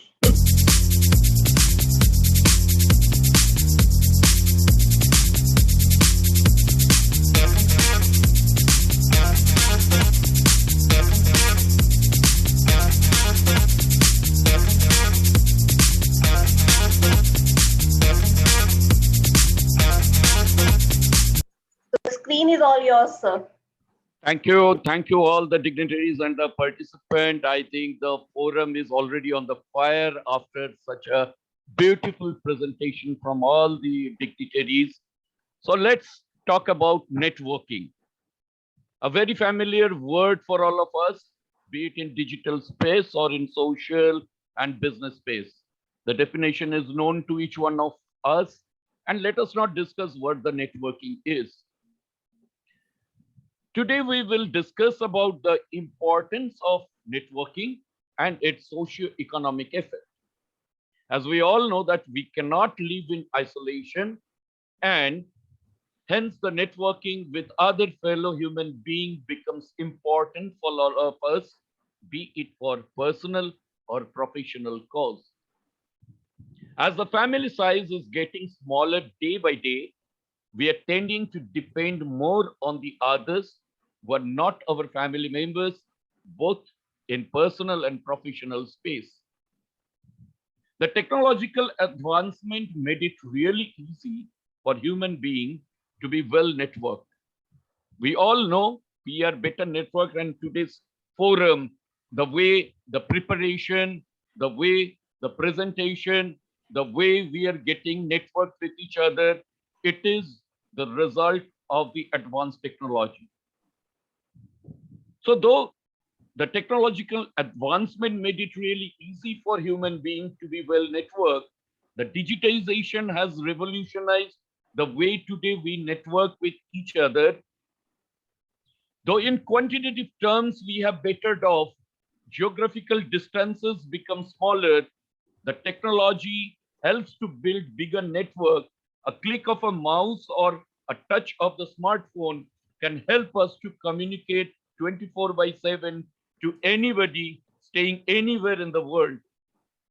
But where is the spirit or the essence of networking?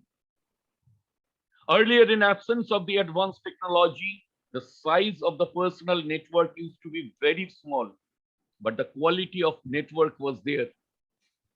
Today, we are being judged by the number of people in our contact list in social media, not by the quality of network we possess.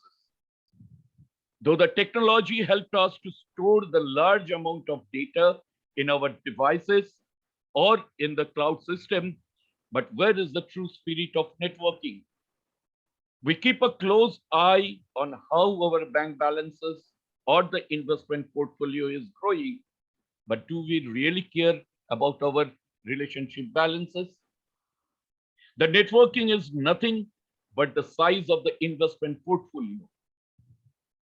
In the case of making a personal investment portfolio, we take utmost care about selecting the investment instruments, quality of the scripts, whether the portfolio is diversified or not, the past or present status of each investment instrument, and last but not the least, we review the performance of each instrument in a regular interval. Do we really care while building, maintaining, reviewing our network?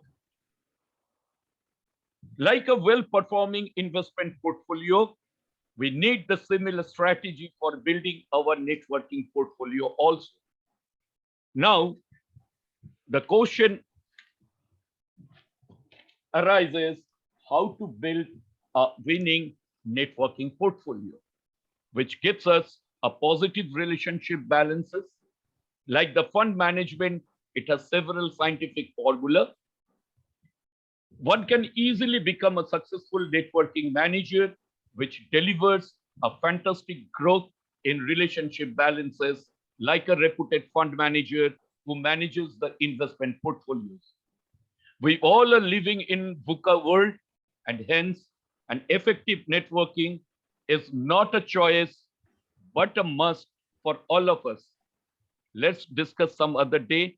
Thank you all for your patience listening. In case you are having any question, you can write it into the chat box. Once again, it is a good opportunity to share this particular important thought, which is very, very relevant in the current year, in the current situation, in the current time, and the years to come. Thank you. All the best. Thank you so much. I think because you have ended a little bit earlier than your scheduled time, we can probably take a couple of questions or comments if anybody has. It is a very important skill, but highly misunderstood skill.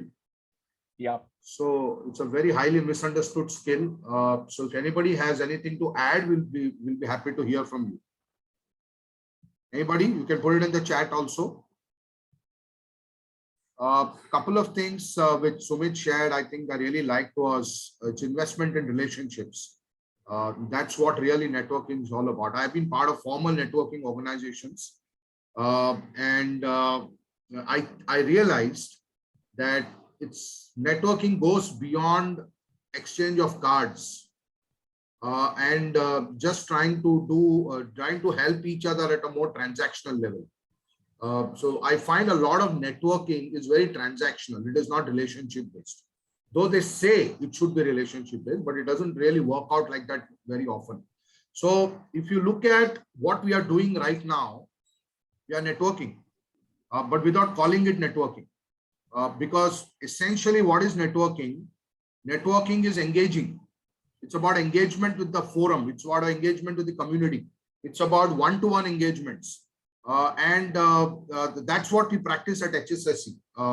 We use a strategy called as connect marketing, and we would love to share that with all of you if on another day when we can fix up a time and you can use that strategy yourself. We use a strategy called as connect marketing, and we're connecting with you, and there's a purpose behind it, that we want to connect with you so that we can collaborate with you and we can figure out ways of working together.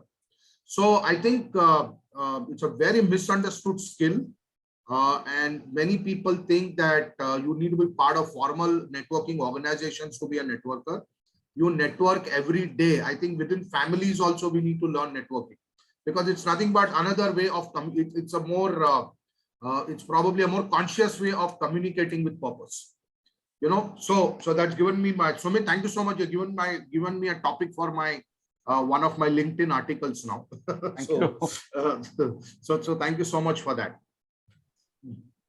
And Sumit has been a great friend. We go back 15, 16 years. My colleague from Max New York Life Insurance. Today is on his own. He's building a great community himself. And he's doing some amazing work with helping youngsters get employment, get skilled, and it's got a very large vision. So I'm looking forward to, seeing how we could work together. Thank you so much. Thank you so much for being a part of this forum. Thank you, Sumit sir, for highlighting the importance of networking. And we all know certain things, but it's just that we fail sometimes, or we actually not fail, we actually forget to implement whatever we know. But thank you so much for highlighting this, for again taking us back to the importance of networking. And especially as facilitators and trainers, we understand that how important networking is. Thank you. So, thank you, sir, for that wonderful and insightful session. Moving ahead to our last speaker of the symposium, let's welcome Mr. Venkat Annapragada, and his topic will be analytical thinking. Now, talking about Venkat completed his chemical engineering in 1993 and joined the cement industry as a process engineer. In 1997, he shifted to the IT industry as a software engineer. Subsequently, he performed the roles of business analyst, project manager, and senior project manager. In 2010, he became a corporate trainer in the area of project manager. He started his company Azurite Project Training and Consulting in 2014, and since then he has been conducting live online trainings for participants in India, US, and other parts of the world. He also conducts corporate classroom trainings for IT and non-IT companies. So we welcome Mr. Venkat for sharing his thoughts on a very critical skill, analytical thinking.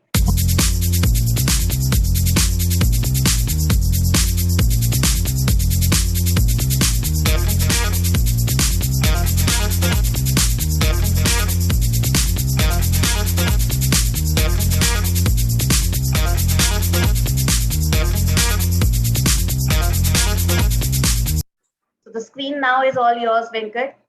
Yeah, thank you very much. So first of all, I would like to thank Mr. Hariharan for inviting me to this symposium. And I will also like to thank the previous speakers. I think I have gained really good points from listening to them in the last 1 hour or so, right? So I would like to share my screen because I have a presentation. So if you can, yeah, thank you. I've got the access to the screen. Give me 1 second.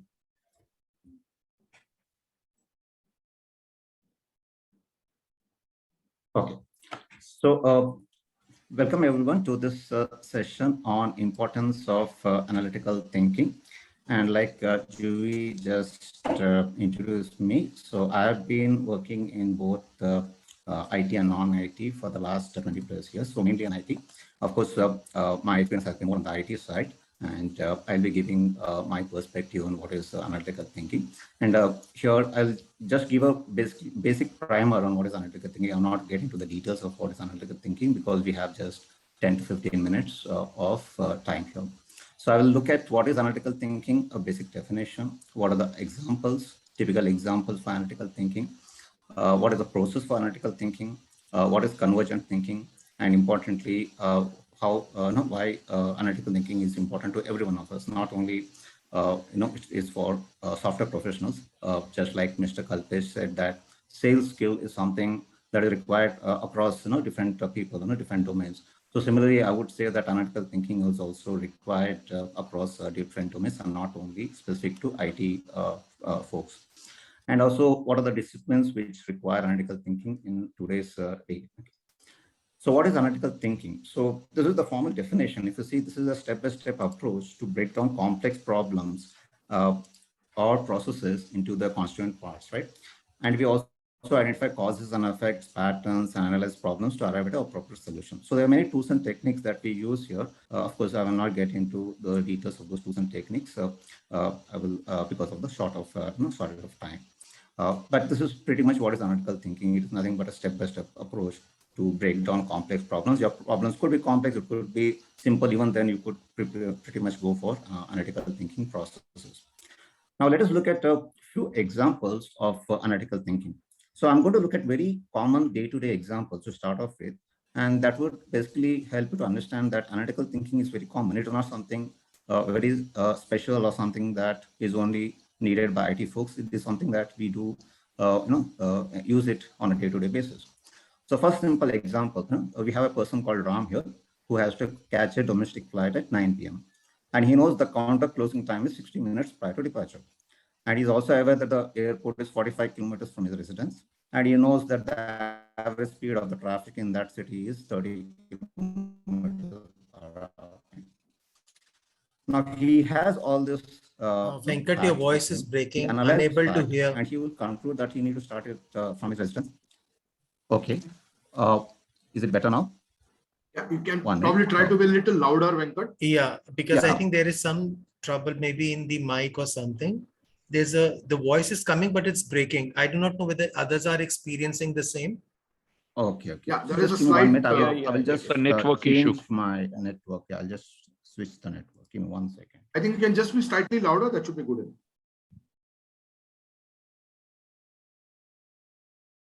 Yeah, I think now this should be better. Give me 1 second. Yeah.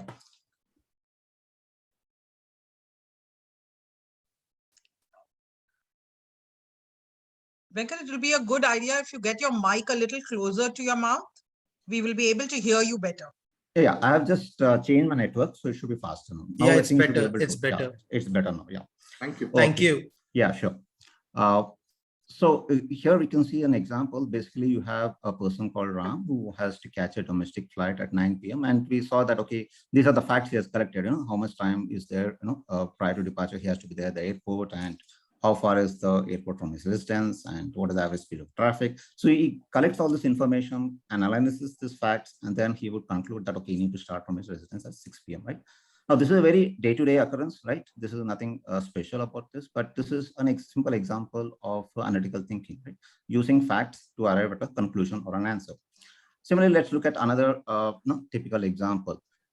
Here you have a person called Deepa. Okay,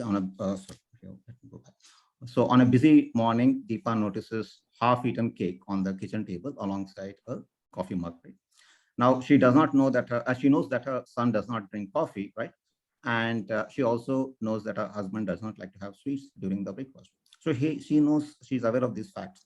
Now, looking at these facts, she would analyze and conclude that it was her daughter who left the half-eaten cake on the table, right?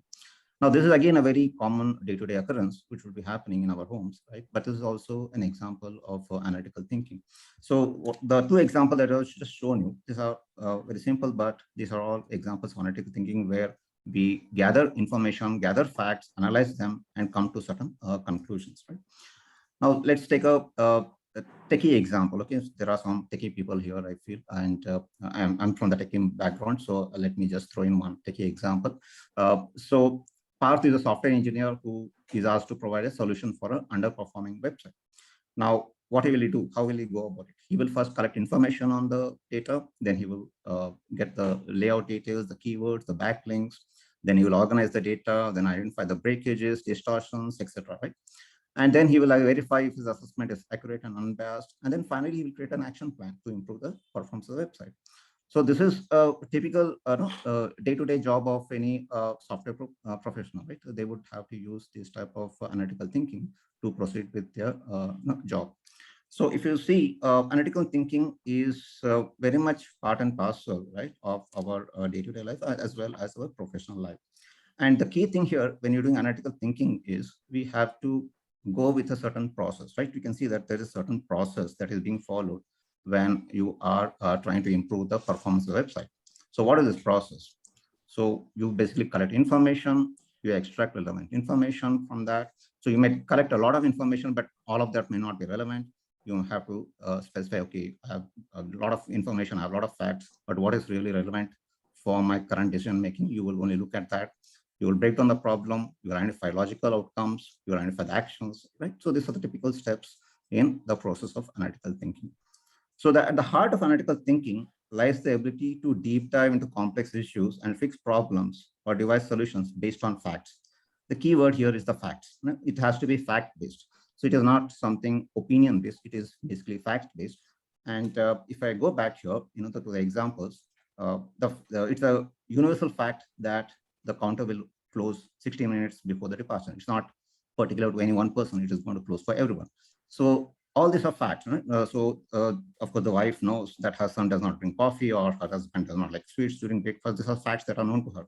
So this is again not opinion-based. So these are fact-based, and gathering the relevant facts or information and analyzing them, that is the core of analytical thinking here. Now, the type of thinking that needs to be there for analytical thinking is called as convergent thinking. So convergent thinking is nothing but you have a problem, then you get a lot of facts and information, you analyze those facts and information, then you come out with a single well-established answer to the problem. So that is the process that is followed for analytical thinking. So we can also call this as convergent thinking. Now there is another type of thinking called divergent thinking, which is where creative thinking comes into play. So creative thinking is the opposite. You have a problem statement, then you brainstorm using ideas, and you come out with many possible solutions for that problem. So creative thinking goes in the opposite direction to the convergent thinking. Now, both this thinking are needed. It's not that, okay, you need to be only analytical and you should not be creative or vice versa. Both the thinking are required in any professional. And in fact, they complement each other. Maybe initially you could do convergent thinking and then you could go ahead to divergent thinking for certain situations. So these are different type of thinkings that you might come across. One is the convergent thinking, other is the divergent thinking. Now, coming to the question of why it is important to have analytical skills. So first of all, as per a LinkedIn officer, there's some survey done in LinkedIn. So they said that the 3 top skills required in the job market right now in the last couple of years, what they have seen. One is, of course, analytical thinking. And second is soft skills, and third is digital skills, right? So these are the top skills which are coming up in the job market. And they have definitely identified analytical skills as one of the top 3 skills required by professionals. Now, why is this important? Let's look at some of the reasons here. So analytical thinking basically helps organizations understand their problems better, right? So large companies have more departments, more processes, more problems, and when they're dealing with a large number of customers, definitely they will have more problems. So they would really require people who are good at analytical thinking, who are able to understand the problems better, right? So that is the number 1 reason there.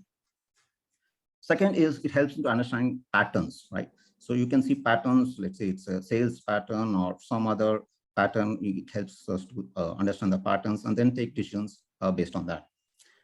Then third reason could be, let's say, here we're talking about a transferable skill. This is very important. So let's say you are in a particular role. Let's say someone has joined as a software engineer in a company, a junior person, a fresher, and that person develops the analytical skills. And then they move on to other roles. They may go into business analysis, or they may totally change the domain. They may become a sales professional. They may go to marketing, but still this skill would be useful in those domains. So it's a transferable skill. And once it is learned, it can be used throughout the lifetime in different roles, different domains across different industries. So that way, the benefit of learning this skill is very high. And it also helps us to identify problems before they occur. So once you develop the analytical thinking, you are able to think forward and say, okay, what could be the problems that we could see after 3 months or 6 months or 1 year, because of the facts that we are aware of today, right? Looking at the facts today, the information that we have today, what are the problems that we can anticipate maybe 6 months or 1 year down the line or 2 years down the line, right? We can think about in that way, right? So that is also a very important benefit of having analytical thinking. The next benefit is it improves productivity. That means analytical thinkers, when they're presented a problem, they will not stall. They will not stop working. They know that, okay, whatever the size of the problem, I can break it down into smaller problems and work on the smaller problems one by one. So they will not waste time or be overwhelmed with the problem size. And they will immediately break it down into smaller problems and start managing at that level. So that way, it does not cause productivity loss. Otherwise, if people don't have analytical skills, there'll be a lot of time waste because people really don't know how to face a very large problem. And the last and the most important thing is it removes fear of having problems and it encourages growth mindset. So in your professional life, if you're faced with a large problem, you might suddenly get the fear, okay, how will I face this? And you'll lose your productivity, right? Those two things are going to happen together. When you have more fear, you're going to have loss of productivity. And these things can be tackled if you develop analytical thinking. So if you are able to break down the problem into smaller problems and manage it, then you will also regain your confidence. You will lose the fear and it will encourage the growth mindset. Now, the last 2 points, I think we have seen, everyone has gone through this in the last 2 years because of the pandemic. There has been a total loss of productivity. And also there's a lot of fear which has come into the minds and hearts of people, right? Because of uncertainty. So we can see that analytical thinking, developing the skill would actually directly help us right now, to bring us back to our feet, to become more productive and to overcome our fears that we have seen in the last 2 years and to go forward with a more positive growth mindset, right? That is what we can achieve by developing this skill. And like I said earlier, there are a variety of disciplines where analytical thinking can be used. And it is not limited to only software or IT. Of course, within IT and software, you have data science, but it is applicable across a variety of other domains like project management, finance, accounting, medicine, laws, research, marketing, sales. You could apply analytical thinking in a variety of domains. So to reiterate the point that analytical thinking is not only for techie people, right? It is something that would be useful for large variety of people, even people who are not at all on the technical side, but doing other activities. If you develop analytical skills, it definitely helps in that. So that was my short presentation. Yeah, I can be reached at this email, asvenkata@azuriteproject.in, right? And if you have any questions here, let me know.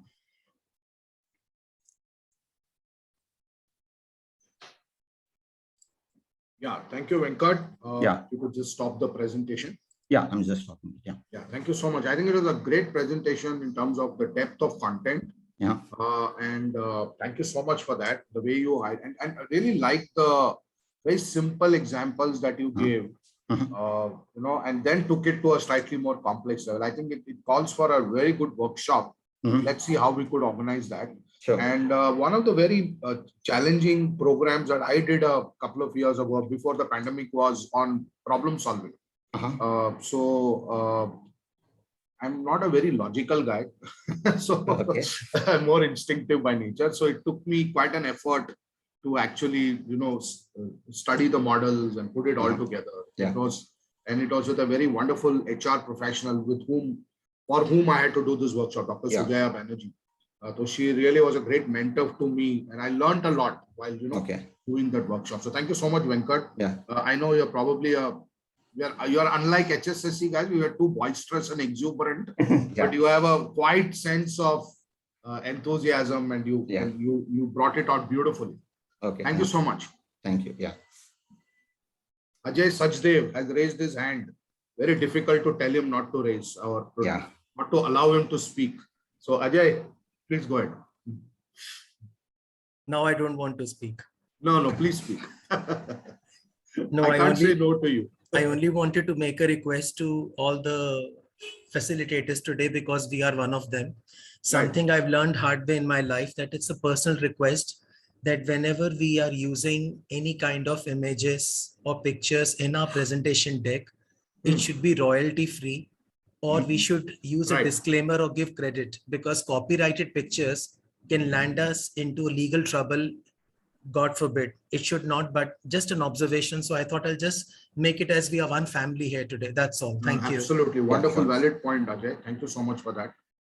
In fact, we are very careful with the kind of music we also use, in our conclaves. There are 2 qualified IP professionals are into the participant list. So Yeah. I know they are quite right. IP professionals. That's a wonderful observation, Ajay. Thank you so much. And yes, over to you, Juhi. Thank you, sir. Thank you, Venkat, for that amazing presentation. And at the start of the presentation, Iyer sir mentioned that analytical thinking is one of the critical skills required these days. And you have wonderfully ended this symposium on highlighting the skill, the importance of the skill, and why is it required. And yes, problem solving can easily be done through analytical thinking is what I have learned through your session.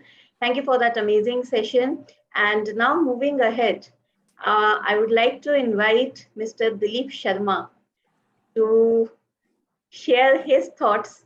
And this is a surprise for him because he was not informed that he would be asked to. He's refusing to surface on camera. So I thought, let us pull him out. So I was doing some underwater diving and was always available throughout the session. Wonderful insights shared on the various topics. And I'm sure all of these would have felt the strangle of the time that you had allocated to them, of doing a session in 15 minutes. So I'm sure with the kind of depth that each one of them possesses and the kind of knowledge that they can share, they deserve a lot of applause for having taken up the challenge and bringing up so much of content concisely and delivering it at this symposium. So thank you so much all the speakers today. It was wonderful listening to all of you. So it was a wide range as well, right from analytical thinking that we ended with, we had sales in between, and we had something to do with the mind as well. So it was a wide array of topics, and still it kept us together.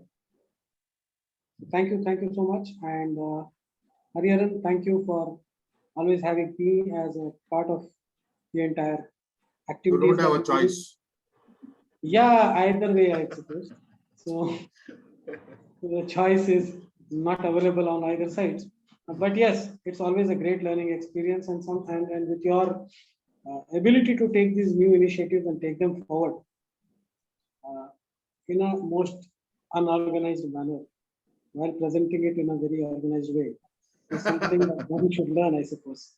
Acha, creating ideas in an unorganized manner, but presenting them in an organized way. Kya baat. Okay. A thought for thinking there. Great. Thank you, Dilip. And I just wanted to say that, you talked about the strangle of time. I don't know how you use these Shakespearean phrases, strangle of time and all that. They're actually, they're not Shakespearean, they're very Sharmaspian, if at all I can use that word terminology. So you have such a great gift of language and choice of words. And I think in a very talkative, argumentative society like ours, brevity is a very important skill. And I think each one of the speakers today demonstrated that power of brevity. It's also such an important skill to say impactful things in a short period of time. And I always tell in public speaking, whether it's a 2-minute talk or a 15-minute talk, never say time is less. You've got 15 minutes. You can make the most of it. You've got 2 minutes, you can make the most of it. The problem is we want to say everything in those 2 minutes, or we want to say everything in 15 minutes. That's a challenge. Great. So we're going to heading towards the close of what has been an amazing symposium. And I think we had almost 95% consistent attendance throughout. That's so credit to all the wonderful speakers that we have had. So Joey, if you can share what's next on the agenda, and then we can head towards close. Next agenda is the special announcement by you. Right. Okay. Okay. So first of all, thank you so much for what has been an amazing 2.5 hours. We are very much on time. I thought we were going to overshoot time, but I think we're very much on time. Maybe 5 minutes here and there. Here's the first announcement. Here's a reward for all the speakers. Are you excited to know what's the reward for you? Absolutely. Yeah. Okay. Sumit is not excited. Sumit, are you excited? Everybody. What about everybody. Dr. Who Rao? doesn't like? Who doesn't like to be rewarded? Rajendra ji. Sumit, I'm really very excited about the reward. Ajay, you're excited about the reward? Okay. Yeah. What about who else? Iyer sir is still with us. Who are the other speakers? Kalpesh, are you there? So rewards are always welcome, sir. Okay. Okay. Rewards are always welcome. Yeah, absolutely. Okay. So these are not your reward points that you get, which you can encash. And this is not a way to make you spend money. Okay. Now we have our very exciting e-learning platform, which Dilip and me have created together. And of course, Jui is an integral part of that. And we have been putting up a lot of courses on our e-learning platform, including certification programs. And we have also now started developing e-learning courses for clients. So a reward for, and one of the very important programs that we have on our e-learning platform is the Train the Entertainer program. It's not a typical Train the Trainer program. It's a Train the Entertainer program. It's called the Entertainer Certification Program, beginner level, because it's got a practitioner level and it has also got a master trainer level. So we have created the e-learning course beginner level. So we want to offer this e-learning course as a reward to all the 6 speakers for having selected yourself as a speaker, and you get this as a gift from HSSE. Does that sound like a good idea? Wow. Okay. Okay. And there is, and I want to tell you that there is a little cost that goes towards paying the platform, which we will bear. Okay, it's a reward for all of you. So thank you so much and congratulations, because we also want to create more entertainers. Now, once you are able, so we'll assign this course to you. Dilip, we can assign this course by tomorrow to all of them. I'll share their email IDs with you. Yeah, the email IDs, mobile number, and the name are the 3 data pieces. These 3 things I'll share. Yeah. Okay. You need to complete the course within 7 days of it getting assigned. You can finish it in one sitting in 1 day, but you do not have beyond 7 days. After that, we will not be able to renew the link for you. Okay. So that's coming your way. Now, the reason also why we want you to take that certification, and you can also update your LinkedIn profile accordingly, saying that you are now a certified entertainer. We have created about 80-90 entertainers from across the country already. And we want to restart that journey. You will also get an opportunity to put up your course on our e-learning platform. So if it sells, we will have a revenue model with you. So otherwise, there is actually a mentoring fee that we charge for people to put up their courses on our e-learning platform. And one of the important criteria is to be a certified entertainer. So that gate is out of the way. So we will simply help you to get the entertainer certification done. And also we will do a quick mentoring with you on how to create your course for the e-learning platform. Okay, so we would want you to do both, and that would be really lovely. So thank you so much for this. Now, what's in for the delegates who attended with us today? They're saying, "Arey, hum bhi to aaye the, humko bhi to kuch milna chahiye," right? So this entertainer certification beginner level. Yes, Dilip, you want to say something? Sorry. So, Yeah, no worries. So the entertainer certification, we have actually created it at such a low price so that we are able to create more entertainers. So we are offering the entertainer certification program beginner level e-learning course at just rupees 3,000 for all the delegates. Now, because you're not getting anything free, we will add a bonus course to you for that. Okay, so we will give you a bonus course. So whoever is interested in registering for the entertainer certification program beginner level, the delegates, that is, all the 7 speakers have anyway got it. Please message me on WhatsApp with your name, your email ID, and your contact number, your mobile number, and I will share the bank details with you. And once that is done, we will activate the course for you also. Right? Does that sound like, and you'll get a bonus course along with that at the same price. Okay. So does that sound like a great idea, great plan? Can I have some responses now? So we could get everybody on video next last 5 minutes. Yeah, it's a great idea, sir. It's a great idea, sir. Yeah, thank you, Rajendra ji. So can I request everybody to be on video, share your thoughts.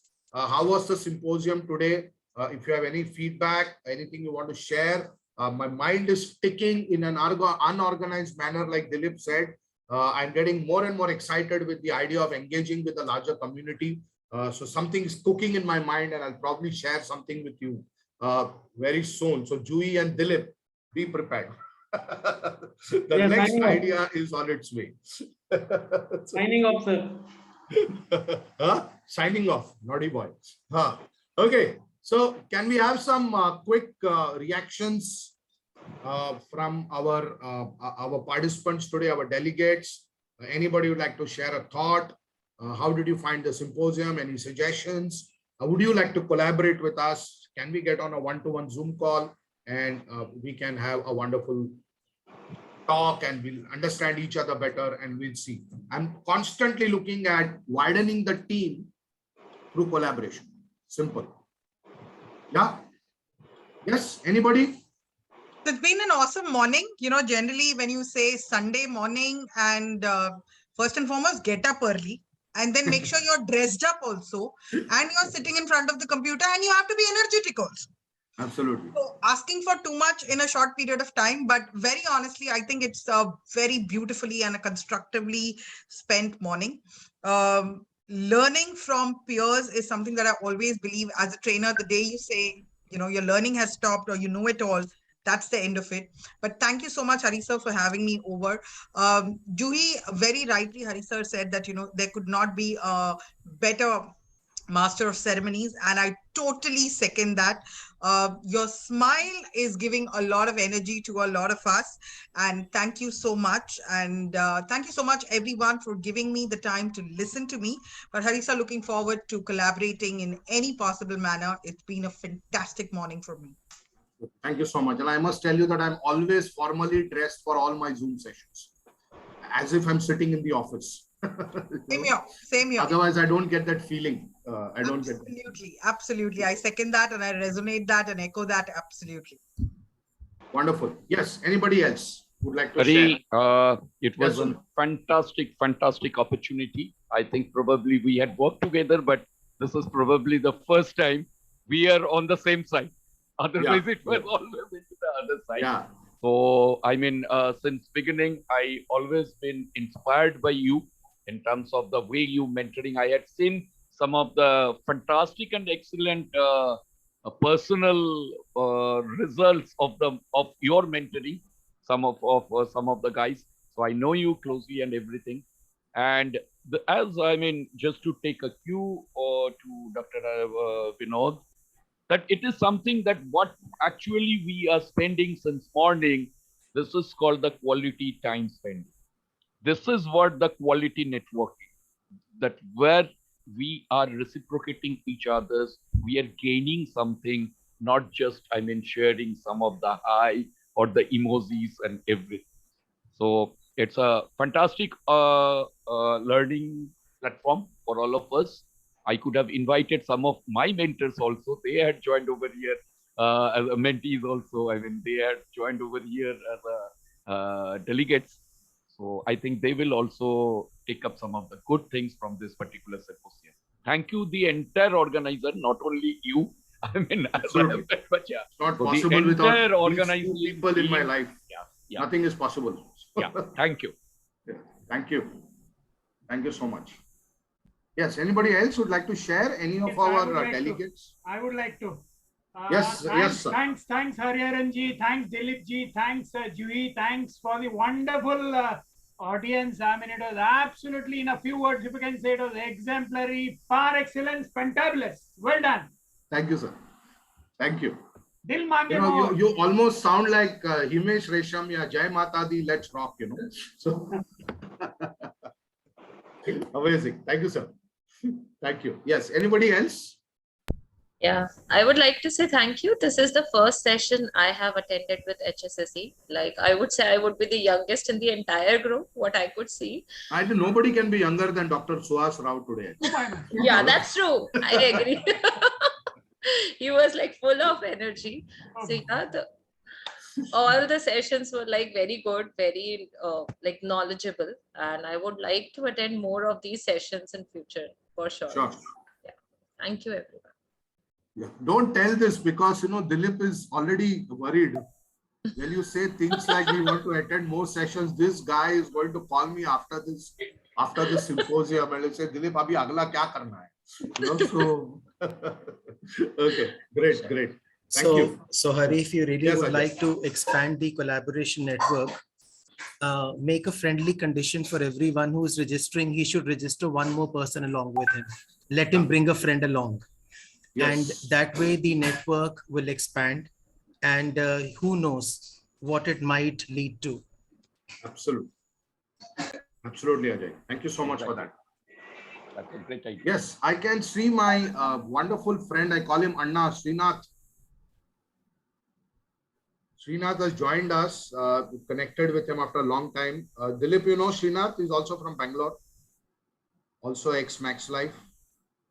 Srinath, you're there? Okay, anybody else? Srinath? Yeah, please, Parul. Yeah, so thank you so much, Mr. Iyer. It was a great learning experience, and all the speakers, within such a short span of time, they managed to create, such impact on all the participants. So kudos to all the speakers. And thanks to you, Mr. Sharma and Juhi, for organizing and conducting it so beautifully. And I have been working off lately. I'm not that active, but last 2 years I was associated with HSSE, and trust me, it was a great learning experience for me in terms of my personal growth. I am a trainer, and associating with HSSE, it gave me an opportunity to conduct my personal workshops. So slowly and gradually, I metamorphosed from being a trainer to being a salesperson.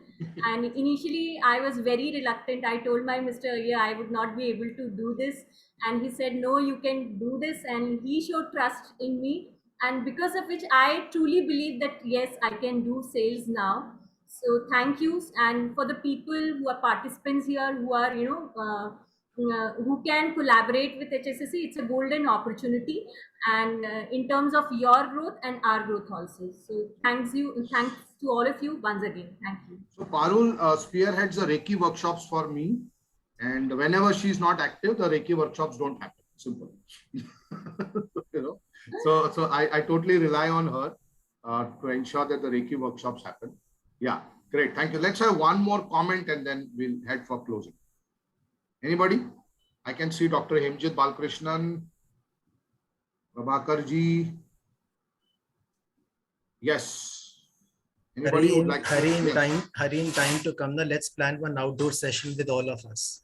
Let's all of us collaborate for that. Absolutely. आपने मेरे मन की बात छीन ली. अभी तो बोलता रहता हूँ. Absolutely. So let me do a little marketing here, totally shamelessly. May 21st in Mumbai, I am missing one of my other associates, Rekha Agashe. She's working overtime to organize a sales excellence workshop, which we are conducting on 21st of May in Mumbai.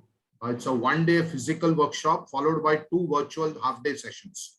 and a little bit of WhatsApp engagement. And if anybody needs some kind of coaching and all that, we can look at that also. So I will share the details with all of you on the group.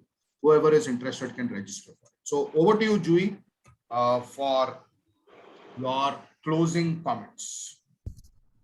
Thank you, sir. And as a closing, I would like to say that since my association with HSSE, Sundays are not a weekend for me. In fact, it marks my start of the week, and starting the week with so much learning, energy, enthusiasm, engagement actually builds up the energy for the rest days of the week. So as a HSSE associate, we don't have any weekend. It's always a weekday. And we love doing that. We love doing that. That's not a very charitable comment about me, actually. But we love doing that. So being a workaholic, I love being associated with people to get me going. Thank you. And Hariharan sir is a wonderful person. Dilip Sharma sir has been a wonderful mentor. Parul is a wonderful co-associate. So this is a beautiful team. And with our engagement levels, and we are the growing fraternity through these conclaves, it is an amazing journey. Knowing people from the industry, networking with them, staying in touch with them, this is what all I have learned in the past 2 years. And this is what we have been sharing. And today's symposium was equally focused on how we can grow together by learning the new skills for the changing times. And aptly said by Ajay sir, even I have been forcing Hariharan sir for this, that let's have a physical conclave, let's have a physical engagement program where we will not focus on any skills, we will not talk about anything, we'll just entertain, because it's all about entertainment. So looking forward for that session also, sir. With this, I would like to thank everyone who has taken out 2.5 hours now on this Sunday and making the start of May a very fruitful one, giving your time, your energy, and your wonderful support in making this event a success. Thank you all, and we would love to have you all associated with us. Looking forward for lots of more engagement and association. Thank you. Thank you, Joey. Thank you. Thank you all. Thank you so much. God bless everyone, and let's keep in touch. Please do share your thoughts in the group. Keep the WhatsApp group alive with your thoughts, and I look forward to connecting with all of you one-to-one. Thank you so much.